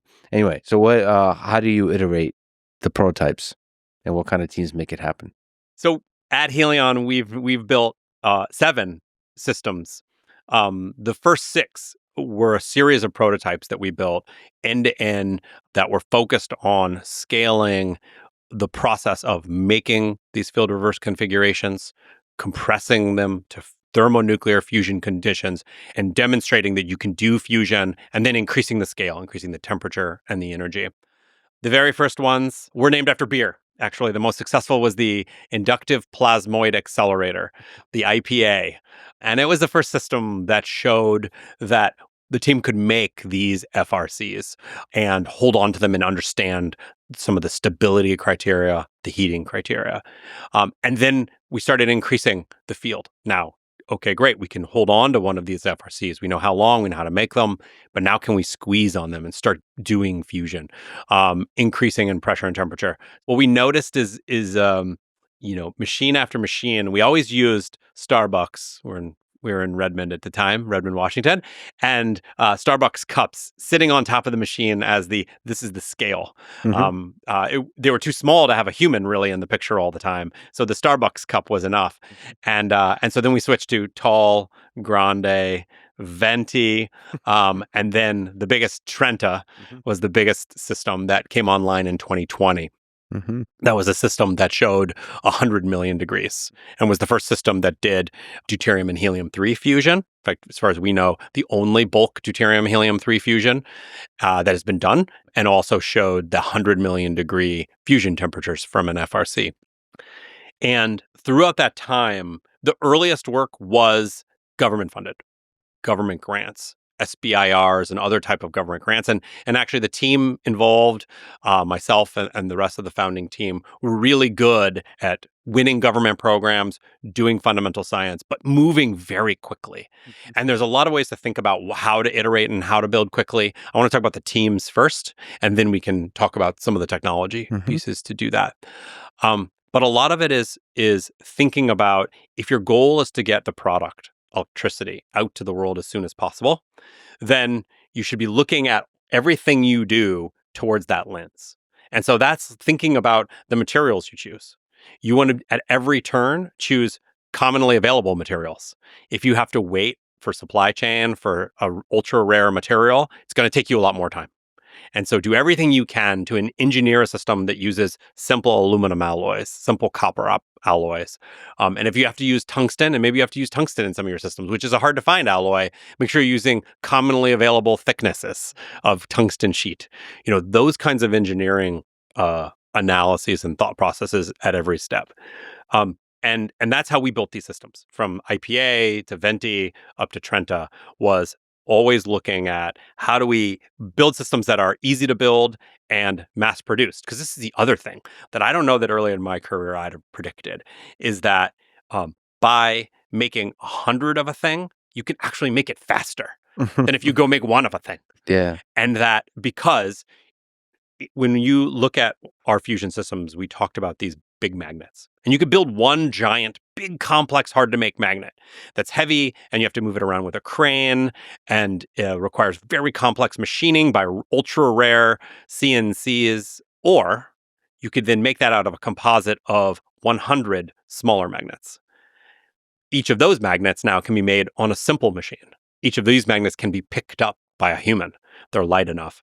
They can be made and manufactured and mass produced. And that's what we did. And that was our whole design philosophy on these machines, is at every turn, how do we go faster? A classic one that still to this day I push the team on is, again, thinking about how do you move fast? eBay. We buy, and I don't know that I've ever said this publicly. Oh boy, here we go. This is great. We spend a lot of time on eBay. You gotta find a way. Yeah. You gotta move. And here's an example. We use a vacuum pump, because in these systems you got to pull out all the air. So we use a vacuum pump called a turbomolecular vacuum pump. This is a commodity. This is used in a variety of particle accelerators, scientific applications. There are many of them. They're robust. They last a long time.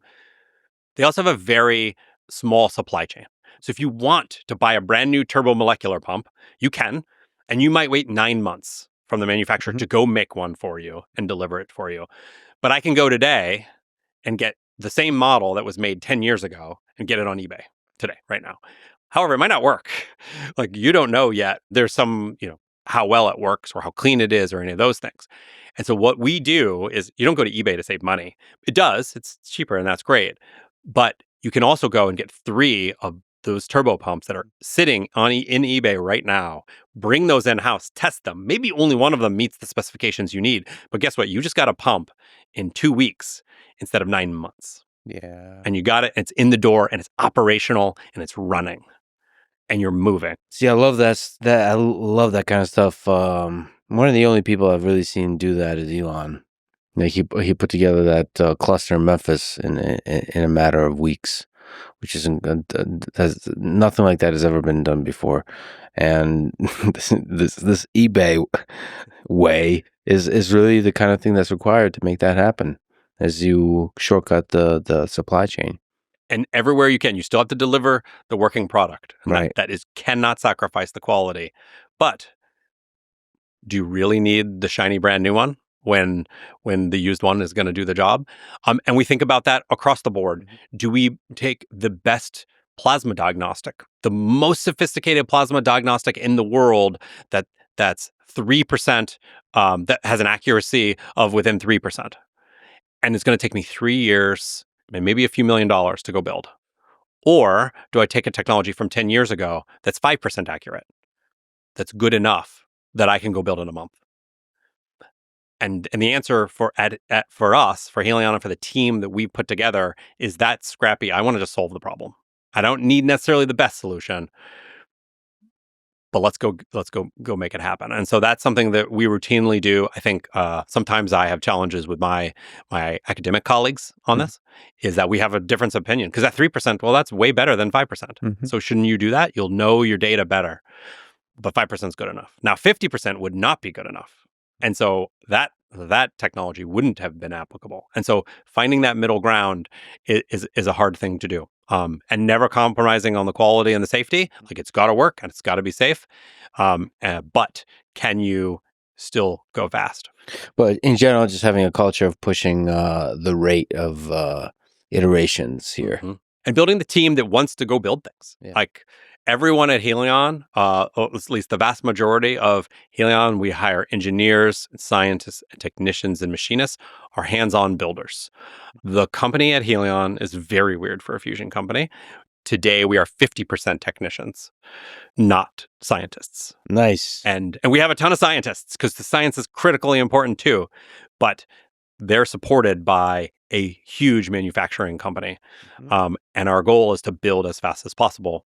Some of the other things we try to do there, vertically integrate. And this is to your point on Elon Musk. Like, this is one of the things he's focused on at his companies, has been, how do you bring it inside the critical things that are going to drive timelines, the things you can't just go buy as a commodity product and get it here soon, and make sure that you can go build those fast. And so we've done now a number of key vertical integrated manufacturing lines at Helion. I think we may be the only fusion company with a conveyor belt. Actually, our second one just came online now, where we have we have literally our production line manufacturing power supplies at Helion, so that we can move at maximum velocity, rather than finding an external consultant or an external supplier to go do those. Well, I love it. Builder first company, and you're also thinking about manufacturing throughout all of this. I'm looking at the photo of Trenta. It's beautiful. And you can actually, I can point out on this picture one perfect example of what I'm talking about. So on the end is a green structure, green fiberglass. This is called G10. Actually, ironically, one of the main structural elements we use is this G10 fiberglass material. It's the same thing that's in PCB boards. It's the same substrate that's in every circuit board. And so we know it's strong, it's good with electricity. Only we get big pieces of it and machine it. But even in the end, you can see the bolts halfway through. There's 9 bolts in the middle there. The standard piece of G10 was not big enough to fit the end of the machine. And so we could have had one custom manufacturer manufacture a brand new piece of a custom size, build a new mold and a new machine. It would have taken, I don't remember anymore now, but probably on the order of, usually these are about 6 to 12 months. Or I could go to a supplier off the shelf, have that delivered in a week, and now machine it with all the bolts in between. And then in-house, have the G10 machine shop that can now machine the bolt holes to actually bolt those pieces together. And so that took extra engineering and having really clever and brilliant mechanical and structural engineers to figure out how to do that and still meet the needs of the fusion system. But that's what we try to. That's the kinds of teams we try to build at Helion, is folks that want to really get their hands dirty, get hands on, build things, and move quickly. And everywhere you can, without sacrificing quality or safety, take shortcuts. Because that's the name of the game. We got to get fusion online as soon as possible. Yeah, this is really exciting and really inspiring. I have to ask then, what timeline do you think? Like first working out there nuclear fusion power plant. When Mm-hmm. do you think? Yeah. So what we've been able to do is rapidly build every few years, bring a new fusion system online. In 2023, we signed a deal with Microsoft to build a power plant for Microsoft for one of their data centers. And this is a power plant that is plugged into the grid, generating electricity from fusion. And with a very, very tough, ambitious timeline of 2028 for the first electrons from that power plant. And that power plant will be powering a data center. That power plant will be powering the grid that the data center is plugged into. And we can get into the details of how the power grid works and such. But yes, so Microsoft will be buying the power from that power plant. Props to Microsoft for creating a hard deadline. I love it. They are. And it is daily that we think about that deadline. We had been working with them on and off through all of those machines, through Grande, Venti, Trenta. So they had seen us hit milestones, show that we can do fusion, scale up by orders of magnitude, and then access these advanced fusion fuels. So they had seen all of those things, and seen the manufacturing we've built. We're already right now building the manufacturing to support that power plant. We're doing that today. We started 2 years ago on doing the work around siting, around the interconnects. How do you plug fusion in? What does it look like? How do you site it? What are the environmental consequences? Who's going to regulate it? All of those things. So we spent a lot of time already, and we're on our way. And it's going to be hard. No joke about it. This is tough, and it's something that I think about every day. I'm sure you've had a bunch of people probably still tell you that this is a pipe dream, like this is impossible. Are there days that you and the team think that this is indeed impossible? And then you wake up the next day and you're like, all right, we're going to do it anyway. I mean, that's the thought process. That's the mentality. We're going to do it anyway. Let's go do it. The world needs it. There's no physics reason this can't be done. Now it's a question of how fast can you build it? And can you engineer it to be as efficient as it needs to be?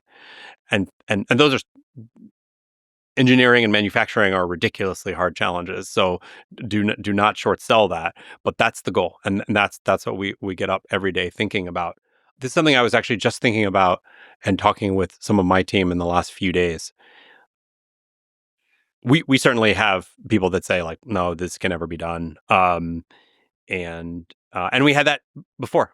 We had that at the very beginning of, I want to go merge these plasmas together, and folks said, nope, that can never happen. And we went off and did it. And you can't compress an FRC because it's unstable. In fact, I actually still hear that. FRCs are unstable. Mm-hmm. And I say, yes, I know. Now let me introduce you to S star over E and 20 years of studies on what we know about that and how we can combat that. And so we've been able to show through lots of skepticism that we can still build and iterate. And there are things I don't know. I'm like, let's just be totally honest. As we're going to go build these things, we're going to discover new hard problems. If we're not doing our job, if we're not discovering new hard problems, we probably didn't push hard enough. Mm-hmm. We probably didn't push fast enough.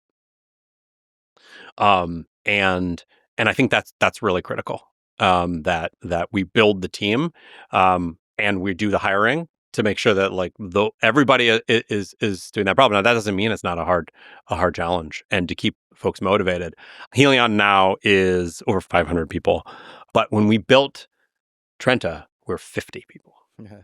So now there's over 300 humans working at Helion that didn't see us build a system from a computer model, bring it online, and do fusion with it. But even already for Polaris, there are lots of humans that started for our 7th generation system. When we were running Trenta, doing fusion, they were able to see the measurements, know we were doing fusion, but yet this next machine was just a simulation. And so seeing that get built, it's just awe-inspiring for folks. And I'll tell you, the first time that it comes online and flashes pink and you see that fusion glow, it's awe-inspiring. It's awe-inspiring. I love that. The fusion glow, yeah. Yeah. Everybody changes their desktop, their Windows desktop backgrounds to now the fusion background, the plasma glow. So how can you actually see it? a couple of things. So one, to get access to it, we have windows. We have small windows all the way around that we look into it with cameras, spectroscopy, lasers, other kinds of scientific diagnostics that we use to measure. So you see the light emission through that, but also it's very bright. Yeah. And so the actual vacuum vessels themselves that we use are ceramic. There are some versions of silicon and oxygen, typically quartz, but there's also some other sintered materials. And it's so bright that they can shine through those materials. And so what you see is the light of not fusion. When fusion's happening, thermonuclear fusion is so hot that the light is in the X-ray spectrum, and the human eye can't see that.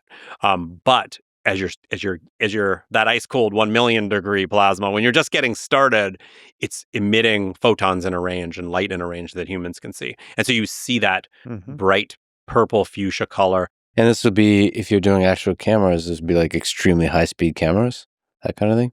We have high speed ones and low speed ones. The traditional SLR cameras, which the ones that represent the right color, all they catch is the light, the integrated light, the flash. They can't see the plasma forming, accelerating, compressing. They can't see any of those things. They just see all of it integrated into one bright flash.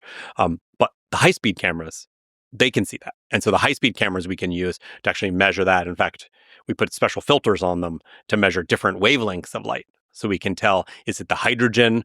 Is it the heliums? Is it the helium-3? Who is emitting the light? When are they emitting? What particles are emitting the light and when? And so by using those advanced diagnostics, we can now take movies of that. Though it's not as great as just seeing that flash. Yeah, I mean, it's beautiful, right? That human beings are able to create something like that. It's truly beautiful. Just out of curiosity, are there some interesting intricacies connecting nuclear fusion power plant to the power grid? Like, is there some like constraints to the old schoolness of the power grid, let's say in the United States? Like, how do you get that Microsoft thing you mentioned? How do you get from the nuclear fusion power plant to a computer with some GPUs? Mm-hmm. How do we make that connection? Or is that a trivial thing? None of this is trivial. But there are, I think, simple ways, and there's some really interesting engineering ways to do this. So just from the fundamental basics, as we're doing fusion, we push back on the magnetic field. We recharge these capacitors that start where the electricity started from. And that electricity then sits on a capacitor at high voltage, DC voltage that's steady. At that point, it's reasonably easy to make 60 hertz power, make traditional AC power. It's the same way as you can take electricity in a battery and use an inverter and just invert that to AC power. And large-scale grid inverters, we know how to do pretty well. One of the sort of like unique things about a pulsed version of this, because it's pulsed and a repetition rate between 1 and 10 times a second, we can adjust the power output. And so as the grid needs more power, we can actually dial it up and down. And we've been able to demonstrate that with our fusion systems. The smaller ones, the smaller plasma systems, we've gone from off, to all the way up to 100 times a second, and shown we can do 100 hertz operation. In fact, that system we ran for over 1 billion operations and just ran it steady all day long. So each individual pulse is independent in some sense. Each individual pulse is different, where you put in your fuel, you do fusion, you exhaust it through those pumps from eBay, and then power output and electricity output. Wow. But there's probably some more clever ways to do this. And when we founded Helion, the goal was to build low-cost baseload electricity. And what we started to see, working with Microsoft, working with others now, that data centers are going to be one of the biggest power needs in the future. And we know that's coming up. And what's really unique is that power in this form, this direct recovery, not the steam turbine part, but direct electricity, is already DC, which is steady, which is what computers really want anyway. And so are there really unique ways to take DC power sitting on this capacitor, and rather than going AC to the grid and having all these transmission losses, just going direct DC to the data center? Can you plug right in? And so that's some of the things that my team is looking at now is, can you do that direct DC conversion at super high efficiencies and run those GPUs directly? That would be really powerful. We could figure out how to do it. But But those are some of the things that I think there might be some unique ways that fusion and data centers can really couple together. There's a whole cooling part to it too. Most of my cooling is cooling semiconductors and cooling power switching, just like a data center. So there's a lot of interesting engineering ways that we can bring those two together. So a deeper integration between the power plant and the thing that it's powering. And it does seem like the future, quite possibly, a lot of the energy that's needed will be for compute, for AI-related applications. So if you just look out into the future, 10, 20, 50 years from now, do you see nuclear fusion as a thing that powers these gigantic data centers of millions of GPUs? Just basically the surface of the Earth covered in compute and nuclear fusion power plants. Maybe that's 100 years out. So when I talk to AI experts, they talk pretty routinely about the power needs for AI. And in fact, in the same way in manufacturing that the cost of any one thing asymptotes to the raw material, for AI, the cost of computation asymptotes to the power, to the cost of the electricity. And even more, that electricity is concentrated. It's in that AI data center, that brain where all the power is. And you really want a lot of high energy density. You want power generation right there on site.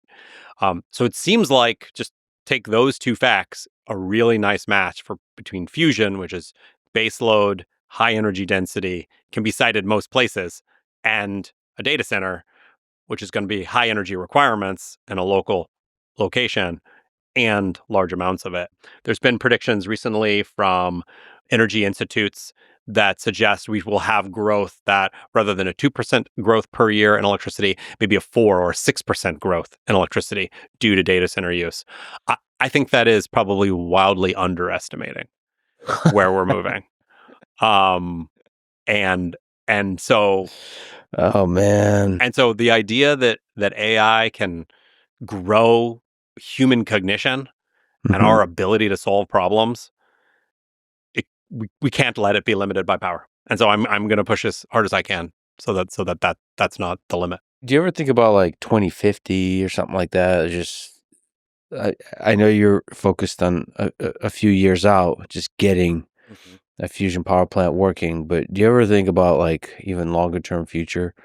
You see, by what year do you think there'll be over 1,000 nuclear fusion power plants? So I tell the team that if we demonstrate fusion one time, and that's it, then we failed. That's not enough. That's not the universe is powered by fusion. Humans need to be harnessing this and can harness this for our society, for the good of society, for the good of technology. And so that's something that we push towards. And in fact, it's baked into how we design these machines. Coils are mass produced, capacitors are mass produced, and we make them all across the board. Is thinking about not what the next system's going to be, but making sure we're building the manufacturing and the infrastructure to build all of those systems. So we had a call from the White House a number of years ago for the bold decadal study in fusion of how do we get fusion, and it was Helion and a variety of other companies from the fusion industry. And it's pretty awesome to be able to say there's a fusion industry now. That it's not Nice. just a one-off thing, or there's a fusion experiment, or somebody has a prototype, but like there's an industry. Yeah. That Helion has competitors. Yeah. That's great. I've never heard anyone so excited to have competitors, but yes, that's like a serious thing. That's a real possibility. Yeah.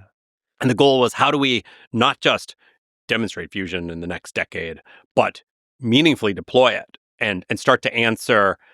We have 4,000 gigawatts of installed fossil fuel capacity. How do we start replacing that with fusion in a meaningful way? And how do we get to not just making a generator every few years, but we want a gigafactory of these fusion generators rolling off the line, one a month, one a week, one a day. And that's the kind of plans that I task my supply chain team with, like, of how do you do this? How do we actually go build this? How do we go build a gigafactory so we can have 50 megawatt generators coming off the line, being deployed on a truck, and then driving off the factory every day? And it's a tough challenge. I see what others have been able to do in rockets, in electric vehicles, turning on huge factories. We know this can be done, and so for fusion, the call is there, and the market is there too. If you can get electricity generators cheap enough, then it's worth doing. Yeah, I mean, all of this is really exciting and inspiring what you're doing, and obviously the world needs it. And the more cheap energy we have of this kind that we describe, clean, and it's not constrained to geographical locations and so on. First of all, that alleviates a lot of the tension that in geopolitics, but second of all, it enables a lot of the technological breakthroughs on the AI side, on all the different things that we use compute for. It's really, really exciting. So yeah, I hope there's like millions of them in the coming decades. And so if we can get to that, if we can get to making a generator a day, you're not now talking about hundreds a year, and you're deploying them. And deploying them is also hard at this scale. How do you go and deploy power plants and deploy generators at this scale and do it quickly? Interestingly, data centers are a little bit of a nicer challenge in that way, because we wouldn't build one 50 megawatt system and have to go build a site for it. We'll build a site and put 100 of them on that site and have large amounts of power for that large data center. And so that in some ways is actually in the chicken and egg problem of how do you go deploy hundreds or thousands of fusion generators. Data centers are an interesting application where very immediately you need a lot of power in a very small area, and you can go do that. Now, what does that mean? That means I'm going to need more than 2 conveyor belts. That's for sure. Yeah. Well, you have to. I mean, manufacturing is really hard, but like you said, the fascinating thing is it's hard, but as you're doing it, you figure out all the other things, the science and the physics and the everything. Everything, the innovation is accelerated when you have to manufacture at scale. It's actually fascinating to watch. You see that in the space industry as well. When do we humans get to Kardashev Type 1 civilization status? And when do we get to a Kardashev Type 2? So the Kardashev scale, Kardashev Type 1 civilization, is when humans are either catching or generating as much power as what's incident on the Earth from the sun. Type 2 is the next big one, where you're catching as much energy from all the way around the sun. So massive amounts of energy. And a lot of times people talk about it as incident, as in you had solar panels the size of the entire planet blocking all of the sun. But I think really you should be thinking about it as, what can we generate? What can we make here on Earth? And what we know is that we're only a fraction right now of Kardashev Type 1, and we got some work to do. And there's not a lot of technologies that can get there, just from the point of view of the fuel. Right. But if, as some research say, that there's 100 million to 1 billion years of fusion fuel on the Earth, we have room to go. And that's at today's use. So 100 times today's use, we still have tons of fuel. Let's go do it. And what does that unlock? What does that unlock to have power 100 times the output that we actually do here on Earth right now? And I think that's pretty transformational. Do we have those huge AI data centers? Do we have brains that can now think at rapid speeds and now innovate? I think that's a pretty powerful future.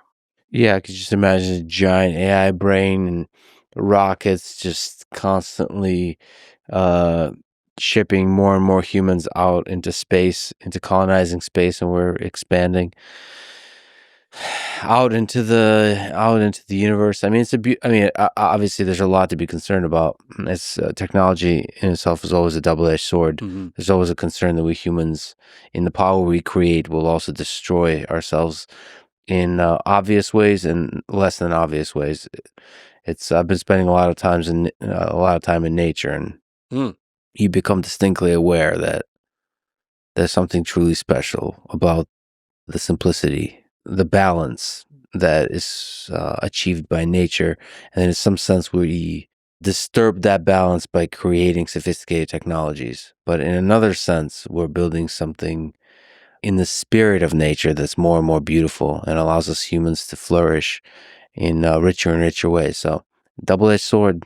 I think a lot about what does vast amounts of low-cost energy, low-cost electricity enable, and how does that work with nature?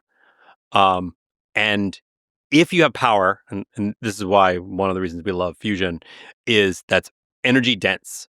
So a 50 megawatt facility, we believe, fits in a 27,000 square foot building on the order of an acre for 50 megawatts. And compare that to solar would be 2,000 acres, at least in Seattle. And what you can do there is transformational. And a lot of folks talk about desalination and clean water so that we can be in places where there's not a lot of water and those things. I actually think about food, ironically, is that how much of the Earth's surface that used to be nature is now farmland. And we need it. Like we're going to grow food because humans need to eat.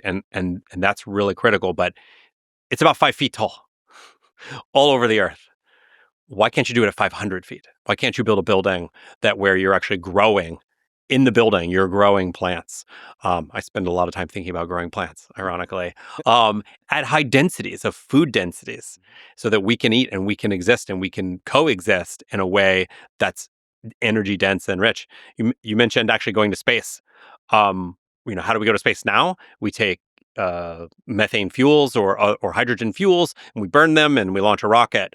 There's all kinds of cool beamed rocket technologies that I looked at early in my career where you can like beam microwaves. And so you have a microwave craft that doesn't have to burn any fuel. And so if you have really dense, really good power on Earth, you can beam it to that microwave craft. It can now use electricity as its rocket fuel. And so there's some really powerful, interesting things you can do. Even deep space, it gets also more enabling, but even just launching from Earth. And so I think it opens up things we don't really even think about that have just been theorized. Wow, if I had a massive amounts of power in a small place that is low cost, this is what it could do. But I'm excited by what it can unlock that even we can think about now, but even what we can't think about or we don't know yet. Since you mentioned propulsion, is there some interesting possible use of nuclear fusion in propulsion, whether it's getting off of Earth or in going into deep space? I mean, that's honestly, in a lot of ways, that's how I got into fusion, is thinking about that intersection of energy and space travel. And when you are in the solar system uh, around Earth's orbit, collecting the sun's energy makes a lot of sense. And it's there, it's free. When you're in space, you get a lot more of it because the atmosphere is not blocking it. And so that's why spacecraft run on solar panels. But if you want to go further out, the sun's irradiance falls off as r squared, radius squared, and it's a long way out there. It doesn't take very long before there is not a lot of energy anywhere from the sun. And so you have to bring it with you. And in space, mass is expensive. Mass is hard. That's the rocket equation. And so being able to bring high energy density fuel is really exciting. And that's what fusion enables. But here's one of the challenges. If you make electricity from fusion using a steam cycle, you now need to have you need something cool. So you get hot water, you have to be able to cool it. And in space, there's nothing to cool. There's no working fluid to cool off of. And so actually a lot of the steam-based systems that in fusion don't make sense for space. And so that's where some of this direct energy, this energy efficiency matters. It actually comes to some of the origin story of the team that founded Helion. Before spinning off Helion to focus only on fusion, we worked on a mix of things: advanced materials, rocket propulsion, fusion rockets, fusion materials, all of those things. Nice. And one thing that people in the aerospace field know, especially if you're in deep space, you can't waste anything. That every watt of electricity you make, you better use because it was expensive to get it, or the solar panel. Every joule of heat, every watt of heat you make, you have to reject with a radiator, and it's super expensive and heavy. And so you build in space as efficient as possible. You recirculate your water and your air and all of those things. You're efficient, and it's something we brought into thinking about fusion. Energy efficiency is that you want to. If my goal is to make the product, what's the product? The product is electricity. Don't waste any of it. Recover every watt you can by recovering electricity directly. Recover every electricity from the fusion process as efficiently as you can. And you end up with, just like in space, systems that are smaller, have higher performance, and can deliver more, whatever the mission is. And in our case, the mission is electricity. When you look out there at the stars, I'm really confused by what's going on, because I think there is for sure thousands, if not millions, of advanced alien civilizations out there. I'm really confused why we have not, in a definitive way, met any of them. So again, continuing the pothead questions, what energy source do you think they're using? If what I'm saying is true, that there is alien civilizations out there, do you think it's like pretty certain that they, in order to expand out into the cosmos, they would be using nuclear fusion? It's hard to imagine anything else. That right now, where does energy in the universe come from? And it comes from fusion. It comes from stars, and we know that that's the process. And so, whether they're harnessing the star itself, Kardashev Type 2, or are they bringing fusion along because they want to go somewhere and they're bringing it with them to go visit? I think that's pretty likely. You bring up the Fermi Paradox. Mm-hmm. How come we don't see alien civilizations, even if it's infinitesimally small chance that there is life on any one planet, and infinitesimally small that life grows into intelligent life? There are, however, almost infinite planets around infinite stars in our galaxy that have been around for vastly longer than we've been around, but we don't see it. And I think that's a question that many scientists and everyone has wrestled with over the years. I mean, I'm very scared by the implications of that. The scary thing is that, to the point that we made earlier, as we become more and more technologically advanced, we end up destroying ourselves. Like, there could be things we unlock, like nuclear weapons, but plus. Like new things that happen as you develop super advanced systems that close to 100% probability destroy ourselves, destroy any intelligent being. The kind of intelligent being that's ambitious enough to keep innovating will eventually destroy itself, will be one explanation. And that's scary. And that should be a sobering, that's at least an inspiring, sobering thought, to be careful with the stuff we create. But I also just looking at humans. We create dangerous stuff and then figure out, like, sometimes almost like last minute, how to not destroy ourselves. We're good with deadlines. We're good with deadlines. And we're good at, like, surviving. I mean, life as we know it on Earth seems to find a way. And intelligent life as we know it, human life, seems to find a way. We do a lot of painful things along the way, but in the end, we somehow survive. It's interesting. There's something in the human spirit that allows us to survive. So I have, like, a lot of optimism about the super powerful technologies that we create will eventually lead to us still surviving for thousands of years. But then, like, why the aliens not here, though? So maybe it's also possible that it's really difficult to traverse space.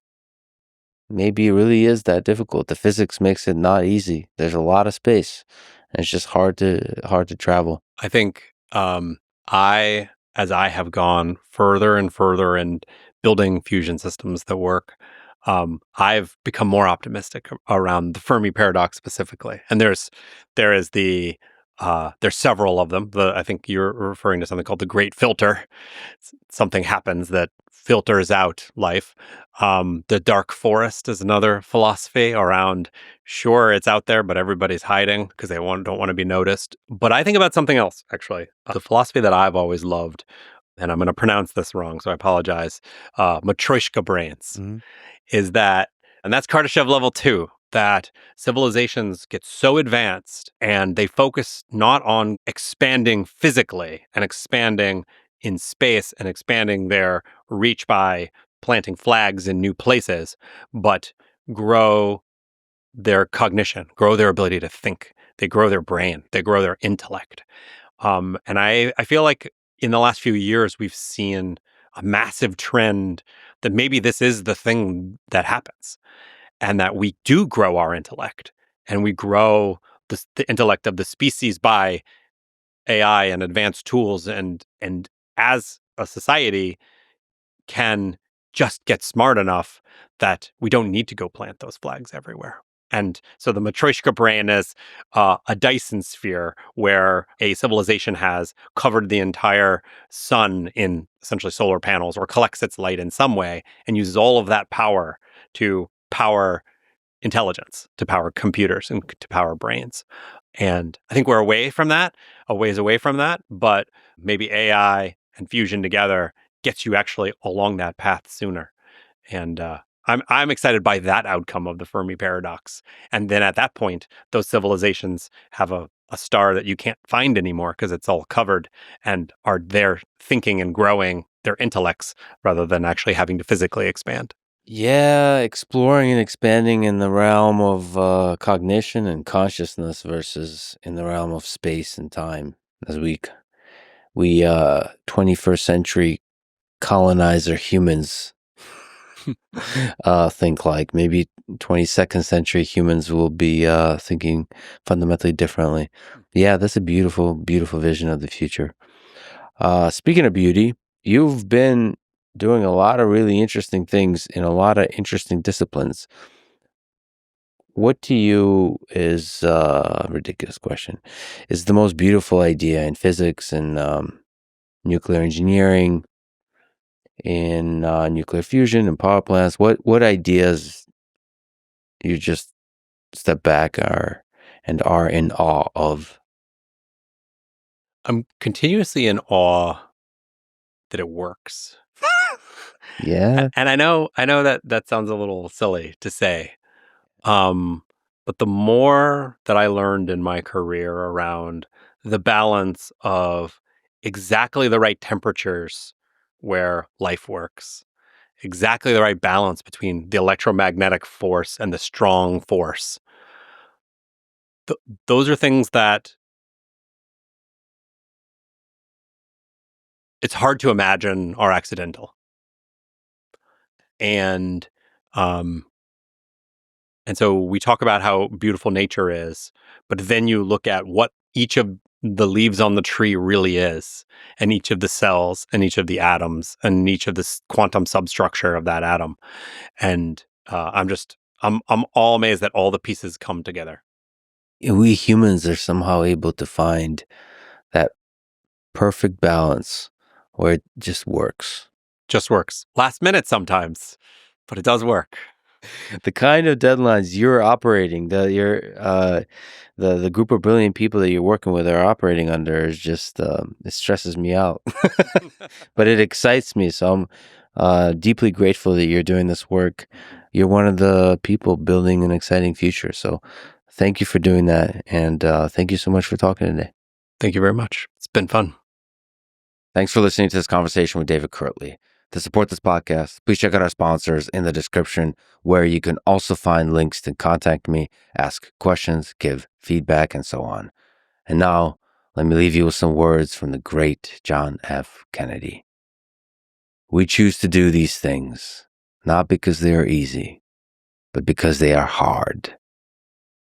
Thank you for listening, and hope to see you next time.